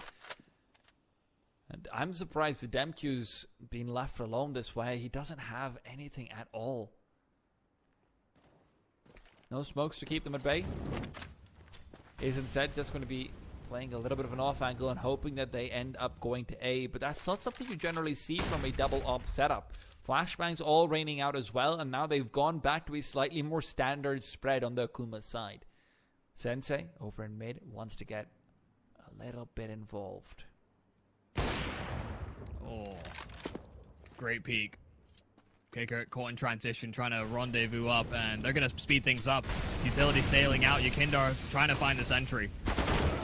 Psycho peeks out, though Yakindar's going to be completely denied, and the Molotov just ends up feeding that smoke a little bit more. That's a second Molotov coming out. That one from the CT side to deny any sort of smoke presence, I suppose. I can't see any other reason for it other than maybe it's been mid. Carefully all the way back in tunnel. Sanji though sees the player, and somehow he's got enough time to fire a shot out, just not enough to get the frag. God. Yeah, they're so trapped in here. James wanted to find some sort of an exit strategy for them with that ult, but Sanji's the only one that may get away unscathed. Even that still hangs in the balance. 10 seconds, and should be able to accomplish that one. Sergez will likely investigate. 5 players up for that CT side. They don't have the money. I mean, stabilizing is always nice, but 4 or 3 or more, right? That's usually what we talk about. 4 plus, even a little bit safer, but... Yeah, but you know, when you're losing out to pistols, you do get a little bit worried about it. Maybe the added contingency taken. You make a fair point. And also just look at how Akuma are investing pretty heavily even into like full head armor as well. You know, some wasted money maybe coming in, but the way things have been going against pistols, maybe just worried about some missed economic raids. You know, a lot of things can come through for that one. I don't really mind it as much as I used to once upon a time. Very passive though this time early on from Akuma. They're not going to have any information of what's going on in short beyond just the footsteps that Sergez has heard. Sergez, however, if he pushes out over here, then Sanji is expecting that very play. This could be a trap. Yeah, Sanji's been pretty on it about keeping that one under wraps, even if Sergez is taking deeper control. Does give Sergez a very favorable angle if Sanji wants to lurk out. Oh, big. Very important nade coming out of there. Kikert now down to that 3-bullet range.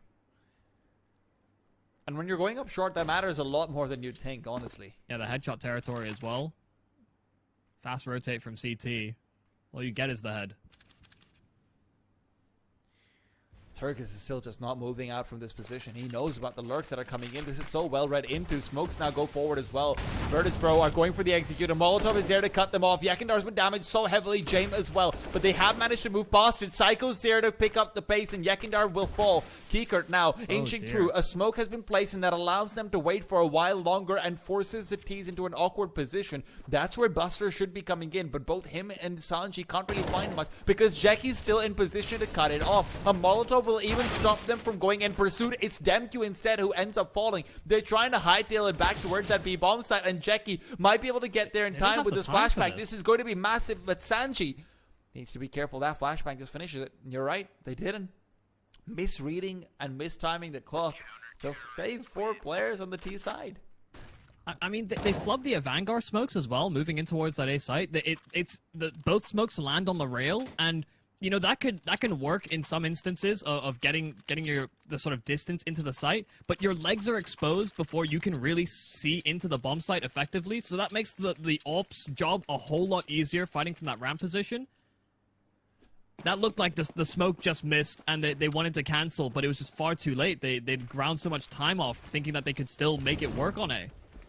They went for it with a new lineup that's been found recently, but I'm going to hold that point because Psycho, ooh, he is very aggressive. That jump might have been a little bit ambitious, but yeah, so they went for the new way of throwing the smoke, which is where you just nestle yourself up next to the crate and you have a double click smoke there. But that is a little bit more prone to missing. There's a lot less margin for error. You need to be a lot more exact about it. So I can see why that ends up happening, but no, you're right, absolutely. At the end of the day, you can't miss smokes at this level. Otherwise, you will be punished. Especially an execute that is seen a lot of play kind of throughout for many of the teams within the top 30. It's been adopted by so many. Can't allow that to be your hindrance. Especially when you consider that, I mean, this is the team that made the smokes. It do sometimes be like that. Yeah. 50 Good seconds. And Jackie's up to his usual antics. B-split could be on the cards. James jumping down, but they still got so much utility to work off of, and they still haven't looked for an initial probe. Oh, Jackie's heard it. Jackie has heard them coming through. Smoke is there as well. He's still jiggling behind this. Now peeks out, gets himself one, even moves past the Molotov, but Buster is good to trade. Demq, meanwhile, still alive, finds a player in mid, and that forces James to be more careful, but not Sanji. Can't be careful without a head. Demq still moving around, and oh, Jamie. How many times are we going to see this? Would have loved to see a double click again, though, honestly. Was it Sergis that did it last time as well? Yeah. Yeah. Oh, dear. 2 knives in 2 maps. And I mean, score's kind of feeling a little similar. Akuma off to a very hot start. Sensei almost had the line for an opening pick. And well, finds it eventually. Add that one to another AWP versus AWP duel, even though he only had a pistol. Hey, we count those. Sensei finds himself one more. Jackie now making sure this time they're not susceptible to the pistols, making it as clean as can be. 4 players kept alive. The double op taken forward. AKs as well will be held securely. 8-2. Akuma are looking pretty damn good. Oh yeah, feeling like a bit of an understatement. Again, they made I can't swear more than damn on broadcast. I'm sorry, Mike. Yeah, I mean, just the fact that they looked so strong against Na'Vi, which you can chalk that up to many different facets. That's fine. Sometimes that's just the way the cookie crumbles. Variance it occurs in every team, especially Na'Vi.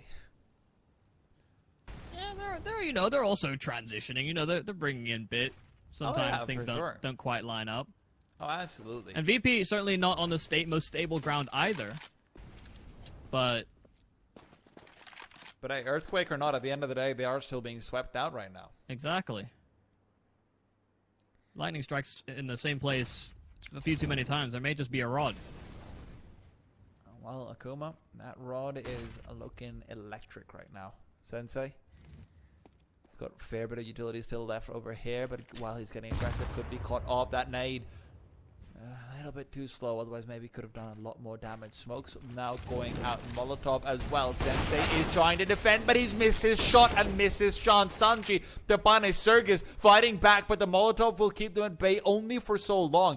It is now extinguished, and Yakindar peeks out. Can't find the initial headshot with that. Needs a flashbang to go for it once again. Still while fighting, he will win it out. Psycho even got caught up in that flashbang, so lots of value found off of it. At the end of the day, though, VP get a clean execute out into short off the back of a missed shot from Sensei, and they're still kicking. They're still alive. We don't want to take things away too early. Yeah, big savior being Sanji in a lot of these rounds. He's been a saving grace for them in quite a few instances. We call back to the pistol. You've seen all that damage that was accomplished earlier on with the Deagles as well. We'll chalk one of these round wins up to James as well. Sanji's also second highest on the server when it comes to the kills, and so many of them have been high impact. Oh, damn Q! For a second there, I believed. Yeah, but I thought he might just do it. Yeah. Oh, Circus, meanwhile, has been tagged up pretty heavily. Now Sanji has shut him down. Sanji adopting a slightly different position. He's realized that Circus has been getting aggressively consistently. Damn Q, though, missing out on an opportunity to maybe take down James and bring things back down to even. Yeah, some signs of adaptations already from VP. After getting that round win, finally breaking that streak, and now Akuma hoping to find that answer quickly. Already that man down. Almost MQ gone as well. Sensei, good timing though. Even flashed, he gets the kill. And now he's peeking out back for it. Gets another one. This time he's making up for the earlier whiffs. Bomb though is at long. And this gap in the smoke might keep Sensei occupied, but look at Jackie. Jackie's coming in from behind. Jackie should be able to find this frag, but Keeker shuts him down. However, the bomb being dropped makes it all worth it. A 2 versus 2, and time is not really working out well for VP when you consider how far away Buster is. Keeker completely isolated. Yeah, they're so split over here on Akuma as well, though. Yeah, and that's the problem. Sensei scopes, and Kickard hears it. That's all he needed to drop down and take him out as well.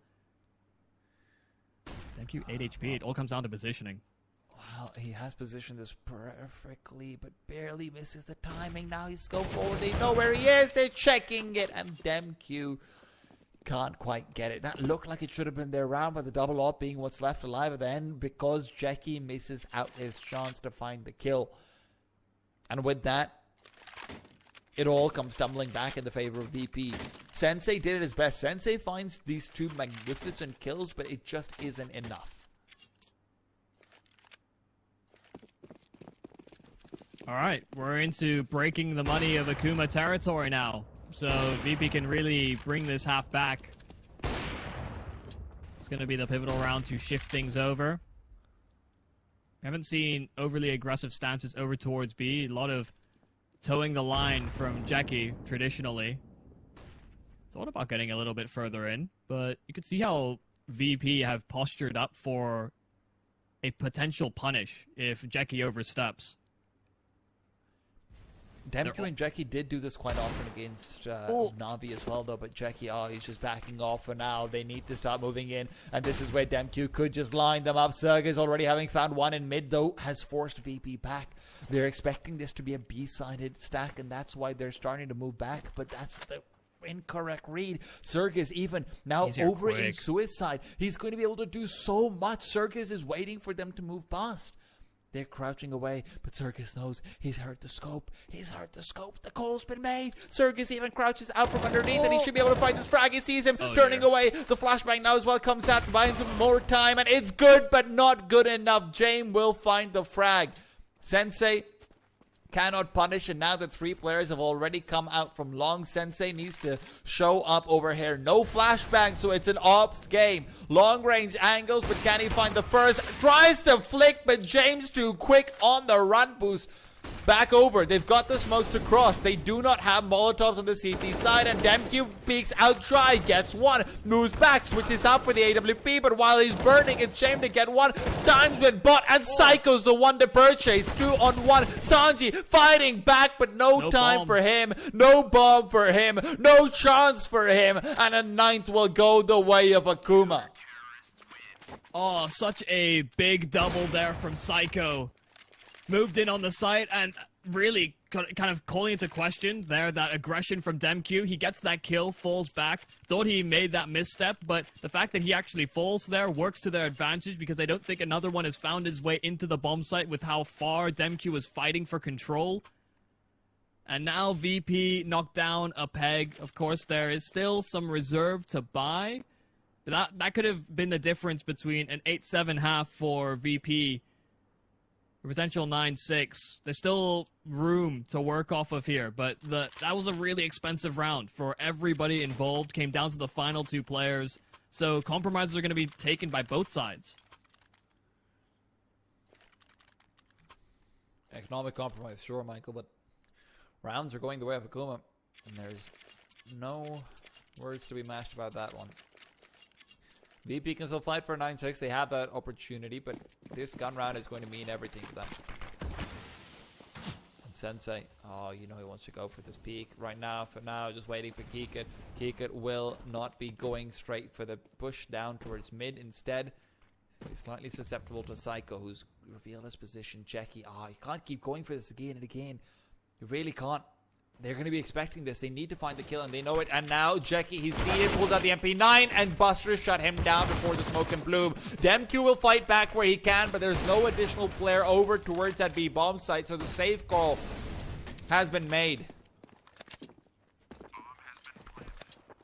I mean, you can see how much success he's had with it in previous rounds, but this time, VP not fumbling with nades or any utility to start things off because they know that there's no real threat, it feels like, on the other side, just because of how passive Jackie is playing that position. Of course, smoke in hand, he can't just throw that at his opponents and have them drop.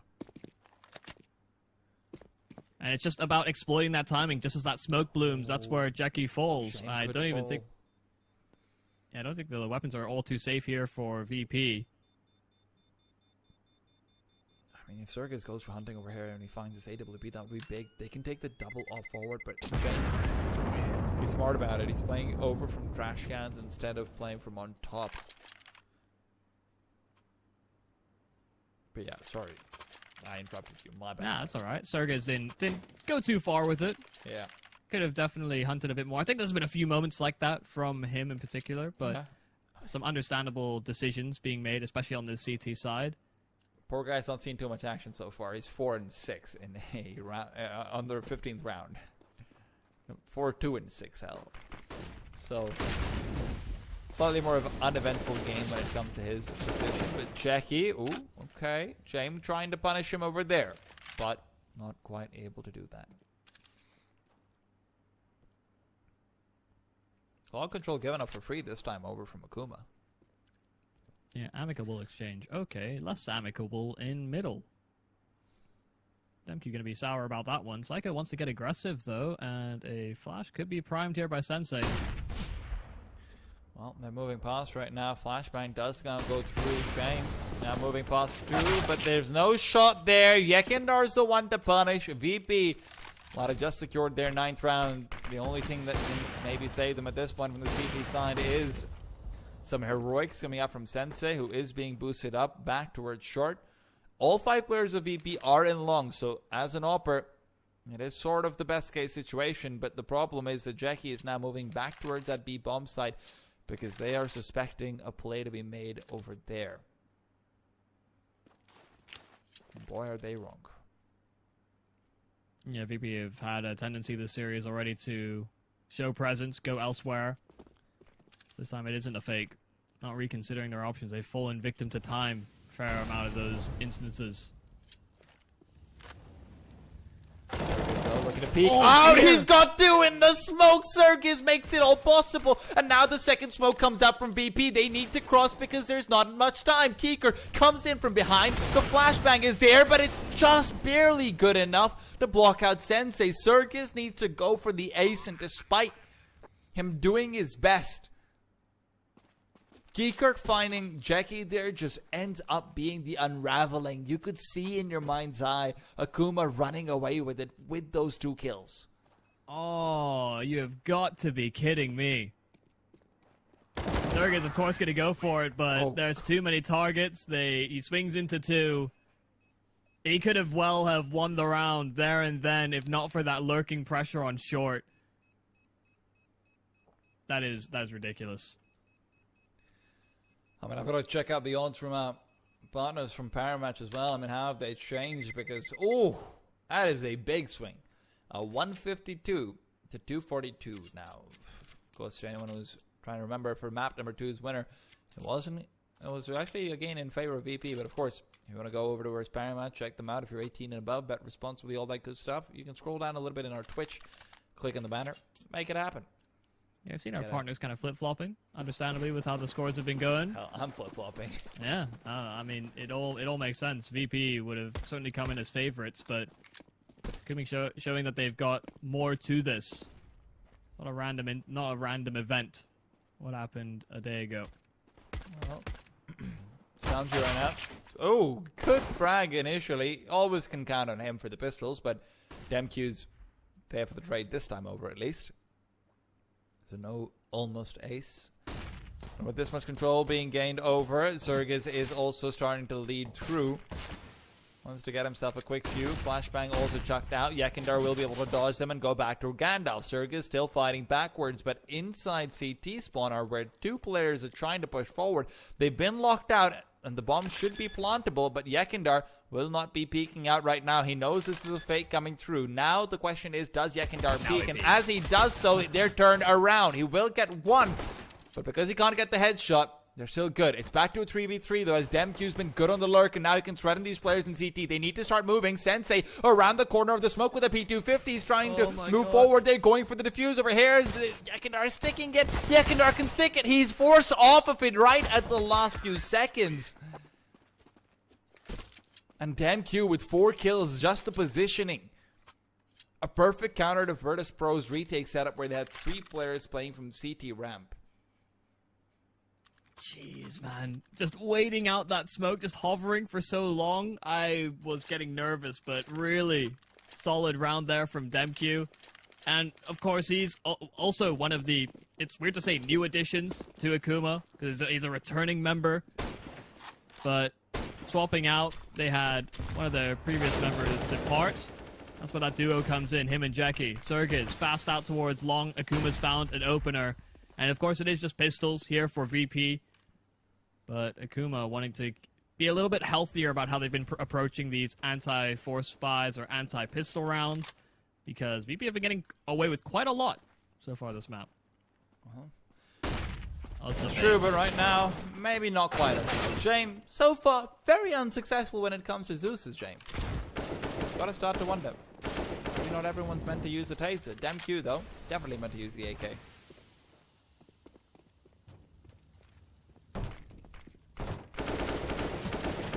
Michael, I have a question.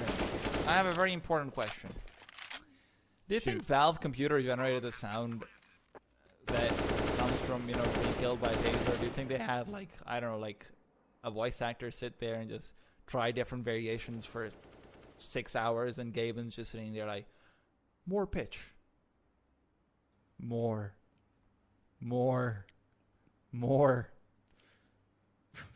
What? Just continuing up in the pitch? I thought you were going to start saying... They were going to say some other frequencies or something. No, just have you heard how pitch it is? Yeah, no, I can't even try to copy it. I know. I've heard a few impressions. Obviously, I've heard it myself as well.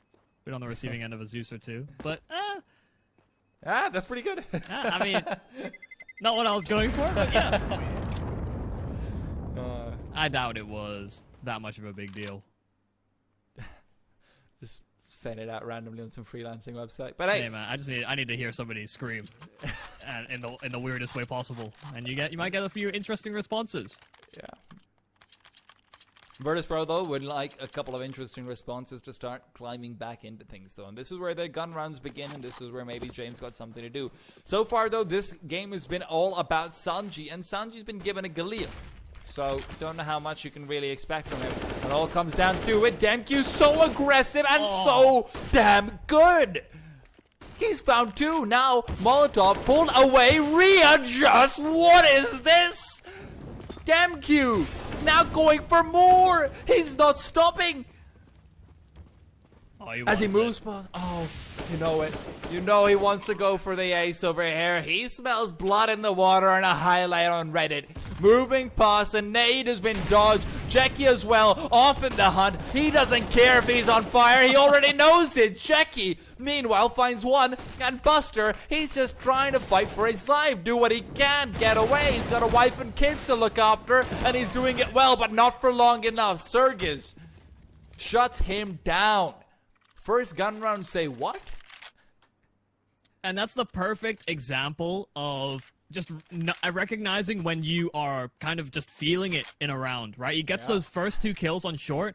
In his mind, sort of thinking, oh yeah, I could throw a Molotov here, but nah, let's just take the site. Let's take fights instead. We saw him reconsider, and then he finds another kill, and then immediately it's just a flow state after that, just cascading domino effect.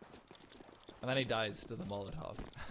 I mean, hey, which is fair. Hey, yeah, blaze out in a one trail around of for your glory, team, you know. And VP, the second they lost that, Buster immediately buys up an AWP for James. Problem is, if you lose that, you're not going to have another one in the next round. Yeah, this is a dodgy investment plan. Financial invite. Sometimes you'll try, but more often than not, you'll regret it afterwards. There's actually money on the other side of this one, though. Yeah. Oh, Yakindar. That's a solid investment. That's the S&P 500 right there. Market's always going to go up on that. None of your crypto BS. All right, who's next? No one, apparently. They've had enough. And you can see why. The problem is, Psycho's got the bomb, but he's also safeguarding these two rifles. They don't want to let them get those for free. And Demq, as he's moving past, Sanji's just running away. And Sanji's the one player you definitely don't want to contest when he's got a deagle. He's been given enough space to move all the way back. Buster, though, he's the only person left here, and he's only got a USP. It's a 2-on-5, but this is the correct decision made. It's maximize their chances of winning this out. Yakindar, who's already pushed in. A Molotov now at the window. James has been tagged up heavily. Yakindar starting to move back, though. He reveals his position, but he's missed a shot. Moves back. No guns to be picked up there. And as they'll start to trill in, they've got 3 players in the tunnel. Psycho will spray them down. Get some good tag damage. James already fallen. The flashbang goes out. Sergis is fighting back. Psycho good for 1. Makes it 2. Still fighting away, and Kieker left alone. He knows he needs to get it done, but instead tries and decides to just run back off. Save the AWP. But what a round from a 2 versus 5 to bring it all the way back. And so well played at that. Akuma are... Michael, they're just continually displaying astoundingly good decision making. Yeah, it's a round like that where you start to see teams often get nervous, right? And understandably so. You know you're up against pistols. They didn't even really identify the AWP until later on. And, you know, you lose those 2 opening kills. Players are pulling out mollies. They're both doing the same thing. You know, these procedures are falling out of place where VP have found that disruption. And the composure to call a situation like that, where you are kind of splitting up, where, you know, sometimes the advice is to just band together and use your overwhelming numbers. But in that instance, VP had every advantage, so you have to sort of take those risks. And it works out wonderfully for them. Some really big kills as well when it came down to getting that bomb planted. It could have been another round here for VP. It could have been a stolen one away. And there's been plenty of those so far.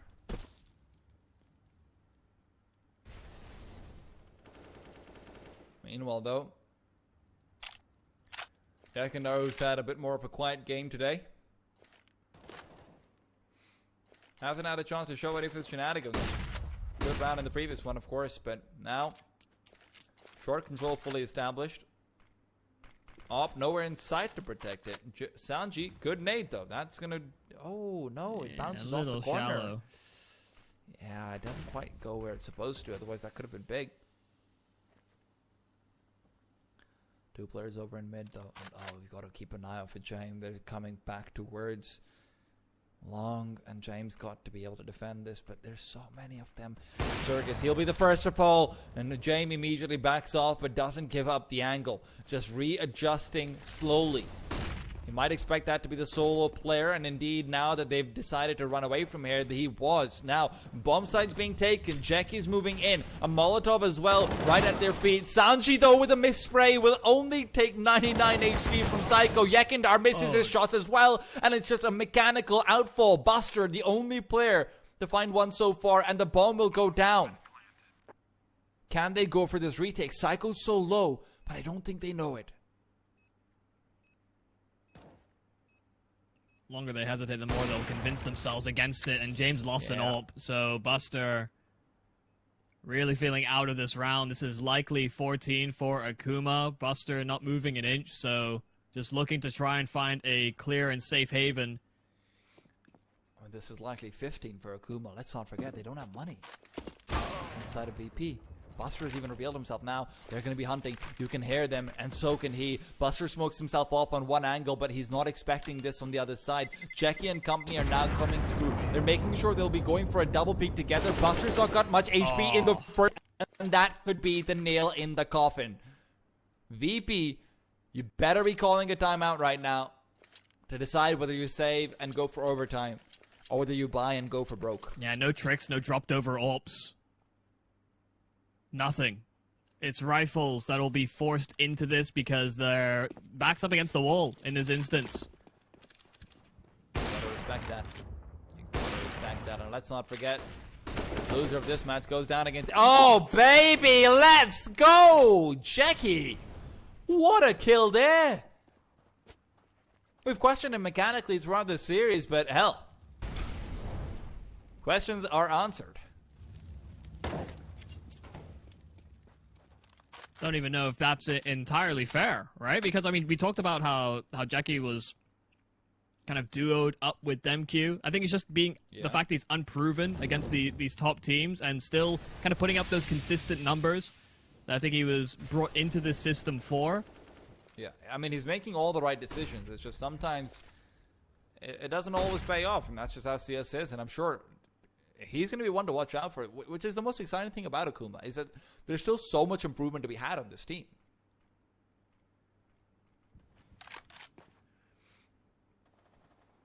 Oh, they've given up A. Oh, completely. dear. They're gambling. Yeah. They need to save over here. Man down, making a decision like this. It's understandable, but Akuma are grouped for this. Vanguard smokes down. Yekindar trying to beat them to the site. He'll get there in time. Nolly missed as well, so Yekindar has some additional breathing room. Yekindar waiting for them to start coming in. He's got to put up some big numbers. Sanji giving what support he can, but it's just not enough when Yekindar is going to miss his shots, and Sanji can't finish off on the second. Kikert and James fighting for their lives. They know they need to get this, but with the smoke still yet to dissipate, Kikert can't find anything. James.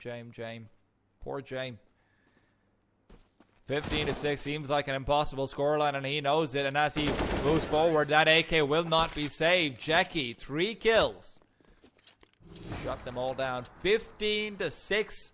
Akuma have upset Na'Vi, and I don't even know if I can call this an upset anymore. They have manhandled Virtus.pro so far. The first map, their own pick. Looked like it might have stretched back to a comeback situation in the second half. This one, though, Dust 2, Virtus.pro's pick, hell no. Oh. Yeah, I don't think there's any more doubts about it. Akuma have got that something that is kind of hard to quantify. Na'Vi couldn't adapt to it. VP couldn't either. Just one of those moments where it's also always about, if a new team ever just pops up in one of these regional tournaments who have a good in-game leader and some well-thought-out, well-structured Counter-Strike, they can just tear it apart because there's not been that much time to research them. And look, if I see Akuma getting this insane placement over here, I'm already very impressed. But if they manage to do it again in another future tournament, that's going to be even more impressive. Because right here, you've seen they have a system in place. You've seen they have communication protocols in place. And they've got individual players as well on top of it all. Mm-hmm. I think the big thing as well is that I maybe it's not an angle we were talking about too often earlier on, but you see Akuma beat Na'Vi, and VP are going to put that extra oomph or extra emphasis on like learning what went wrong in that game. If it was a mishandling from Na'Vi, what are the plays that Akuma are likely to go for? And they've ended up on 2 maps that were played in that series. Yes. And they still haven't been able to get a handle of it. And this is also where you have to keep in mind that you had a day off to prepare. Yesterday, there were no matches for VP. So you have that time to prep. There are no excuses, actually. That's a really good point you brought up there, Michael. And I think I'm not 100% sure about this one. I might actually be wrong, but I think Akuma might have actually had some other tournaments that they had to play, but I'm not fully sure about that. And I would be happy to be told I'm wrong. But just all in all, you can see this was not just a fluke. Oh, hey, we caught Na'Vi with their pants down. Probably a mirage, sure. Dust do, hell no. And over here, Virtus Pro, again, same story. Yeah. And the loser of this, which is likely to be VP with the way things are going, is going to be going down to face off versus Entropic, which is the other incredibly deadly, incredibly scary CIS team. Of course, if you guys don't remember who Entropic is, they were previously EPG family. And before that, they were the Windstrike organization. Now, underneath the banner of Entropic, they're one of the most exciting upcoming teams there is. And VP have already lost to them 2-0 in the group stage. Yeah. Akuma are kind of looking for that same path, it feels like, as well. Kind of find themselves in that similar limbo without an org, but still doing decently. I think for the EPG guys and Entropic now, it was they were getting a few more results, and so they were certainly turning more heads. But a big result like this brings that same level of attention to Akuma. And I mean, going back to the interview that just popped out on HLT, I'd encourage everyone to go check that one out after this match is done. Akuma already discussed about how a series win over Navi's already got a lot of feathers rustled. A lot of people are reaching out to them for organizational offers, and a lot of this story in the CIS region comes from Gambit and Spirit, where these two smaller organizations have been able to have homegrown talent get to the very top despite, certain franchising limitations that exist without a doubt in the Counter-Strike circuit. These CIS teams are proof of concept that you can still come to the top. And you get some of these results. You beat Na'Vi. Now if you're beating VP, you're into, I believe, top 4. Top 4 guarantees you a slot at the next RMR. You're going to have your ranking pop up very highly. I wouldn't be surprised to see them break into top 30 after this event. And more invites to tournaments. A major that you can potentially attend. And of course not a team. Maybe they'll band together as close as a family now that they've been able to accomplish these. But a team that didn't make it or weren't invited, they didn't have the additional points behind them. They weren't one of the teams that were within the higher levels of the ranking to receive an invite. Open to close qualifiers. And yeah, knocking on the door of being top 4. It is mad. Of course, small technical timeout going on, that's all. But hey, just take that time, baby. You're on the top of the mountain. Breathe in. Whew. That's a smell of victory, but you still got to grasp it. And as far as VP is concerned, man, rough ride for them these past few weeks. And now when you consider lower bracket, if VP do end up falling down to it, the 4 lower bracket teams, Michael, let me just list these off, okay? Let me list these off, and you can tell me what it. Michael, let's play a game. I'm gonna list up the teams, and I want you to describe what you feel like if you're in one of them. Lower bracket, Entropic, Virtus Pro potentially, Team Spirit, Na'Vi, So what is the mental exercise here? Who am I envisioning? Literally any of these guys, man. Okay, I have a counterpoint. We knew this bracket was stacked. Oh yeah, that's true. I don't think the CIS region has been this competitive in any real major cycle. We've seen some massive rises of new talent in particular. Absolutely. You know, it's not that same... I think we suffered from this in previous major cycles where, you know, you'd get the same run-ins of older talent. Sure, they're still kind of sprinkled about there, but there's names that haven't been to majors and are still dealing as much damage as some of the best. And I mean, not just that, but you also don't just need Na'Vi now. Because in the past, it was always, you know, Vegas Squadron when they made it to a major. Everyone, why can't we get Mir and Chopper and Na'Vi or, you know, this and that? And also these guys play, like, the crazy, like, just ridiculous push-based Counter-Strike. They actually changed a lot of how Inferno is played out, which is kind of crazy. Yeah, there's some innovation to be found there. And, I mean, hell, even if you compare so much of this, we highlighted Sensei already throughout this series, but he hasn't even really been that pivotal in influence. You know, we've seen some really strong rifling and just general calling. You know, we're seeing, I mean, we did see Sensei kind of go ridiculous on Mirage a bit more. But it didn't feel as though they were just throwing in these chaotic moments and saying, Sensei, go kill. It was thought out in how they approached this one, and I think that's going to grab more attention than if they'd completely destroyed them on a sort of just a physical level. Well, you know what? If you've bodied your opponent, it's a different experience, and it draws different attention. Yeah, so we're going to quickly switch over to the cams while everything is sorted out as well. But Matt, I also have to quickly just point out the fact that Akuma and Michael, this is where I am just really happy to see the fact that there's a lot more organizations. There's a lot more legitimate organizations coming to the CIS region as well. We know in the past there's been all of these different, you know, rumors and reports that, hey, this organization scammed the players, this other organization, and all of these incredible CIS talents have it's always seemed like there's only really one path for them to get to the top, and that was, hey, and maybe Na'Vi signs us eventually. You know, or for a little while, hey, you know, Gambit was the team that came through. But now it is so incredible to see that an actual ecosystem exists there. You know, there's Virtus Pro, who are back to the CIS roots ever since the Polish players retired. There's Entropic, who is, you know, this new I don't know if it's Belgium-based organization who is picking up a team.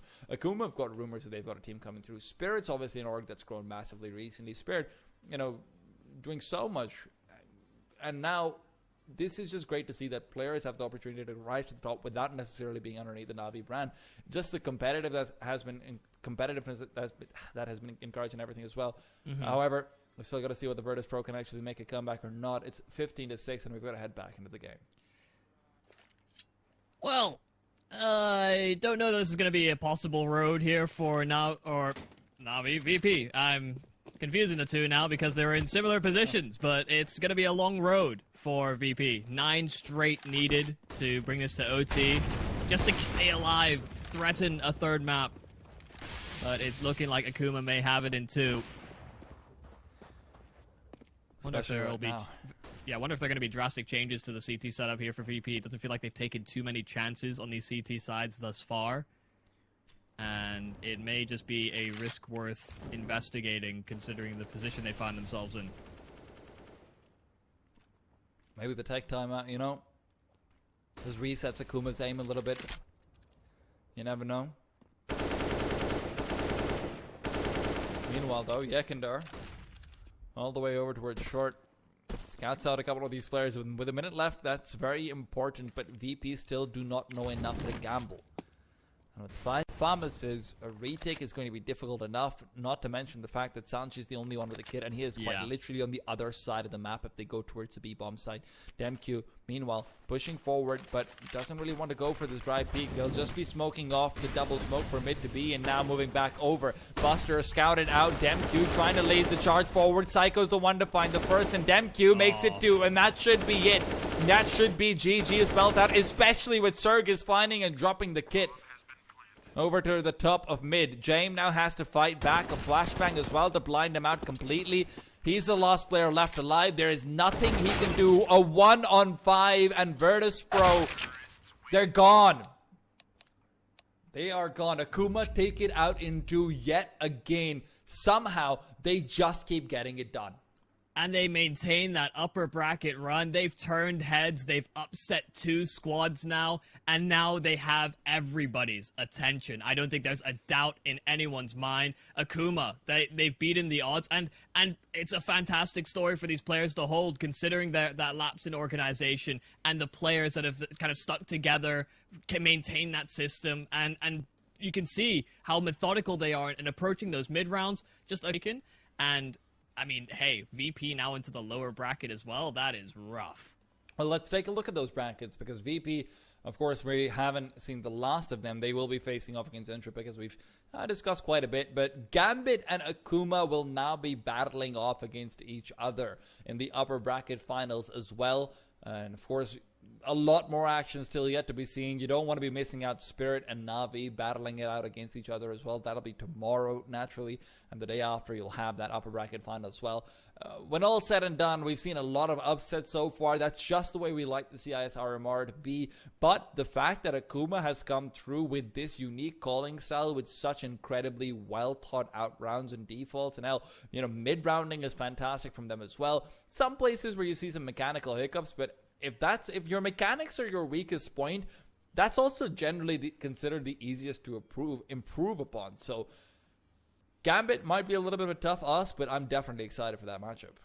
Yeah, it's going to be another sort of challenge to face, because we talked about how good Gambit are at reading their opposition. They're masters of that late round, and it's going to be about whether Akuma can adapt to that, because you expect Gambit are going to do their research. They have that additional day to prep that one out as well. Absolutely, they do. But of course, we also got to go to a bit of a elongated break now very soon afterwards. Of course, shout out once again to our sponsors over at Paramount. You can check those out. Scroll down after the broadcast over towards the Twitch banner. You can click that and get a bonus whenever you sign up with the first deposit. Akuma getting the upset out over Virtus.pro 2-0. The exact same maps in the exact same fashion that they did over Na'Vi. Perhaps even more dominant. It's a story to tell, and that's a story you should go out and tell right now. We'll see you guys again tomorrow with more Counter-Strike action. We'll have the lower bracket journey continuing for Na'Vi, Spirit, Entropic, and Virtus.pro. With that being said, though, thank you all for watching. I'm T-Dime. He's been Michael Yumi Cassidy, and we're signing off. There are only a few seconds to close this round. A headshot. Nice. Fist bumps go to the teammates. I wanna hear your go, go, go. Make them feel your smashing blow. Swing around. Rise to fame. Hold the ground. Very much. They play, you win.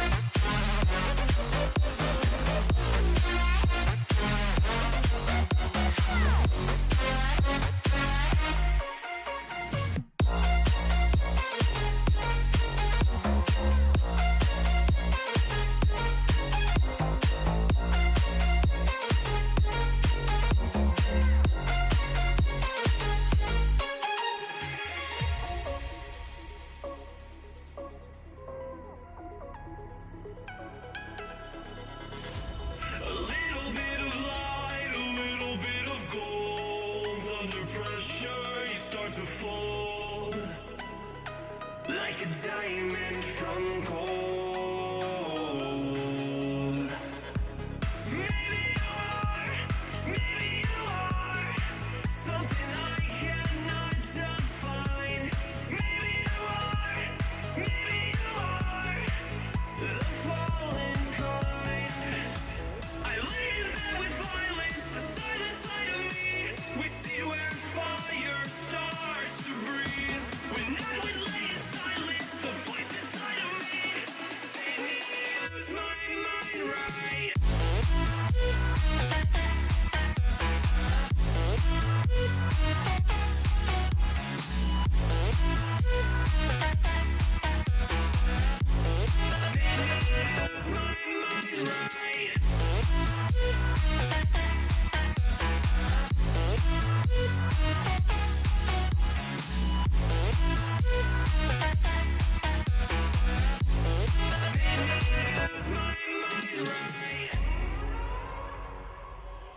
burn it down. Burn it down. We gon' burn it down. Burn it down. I killed it, it's murder. I killed it, it's murder. I killed it, it's murder.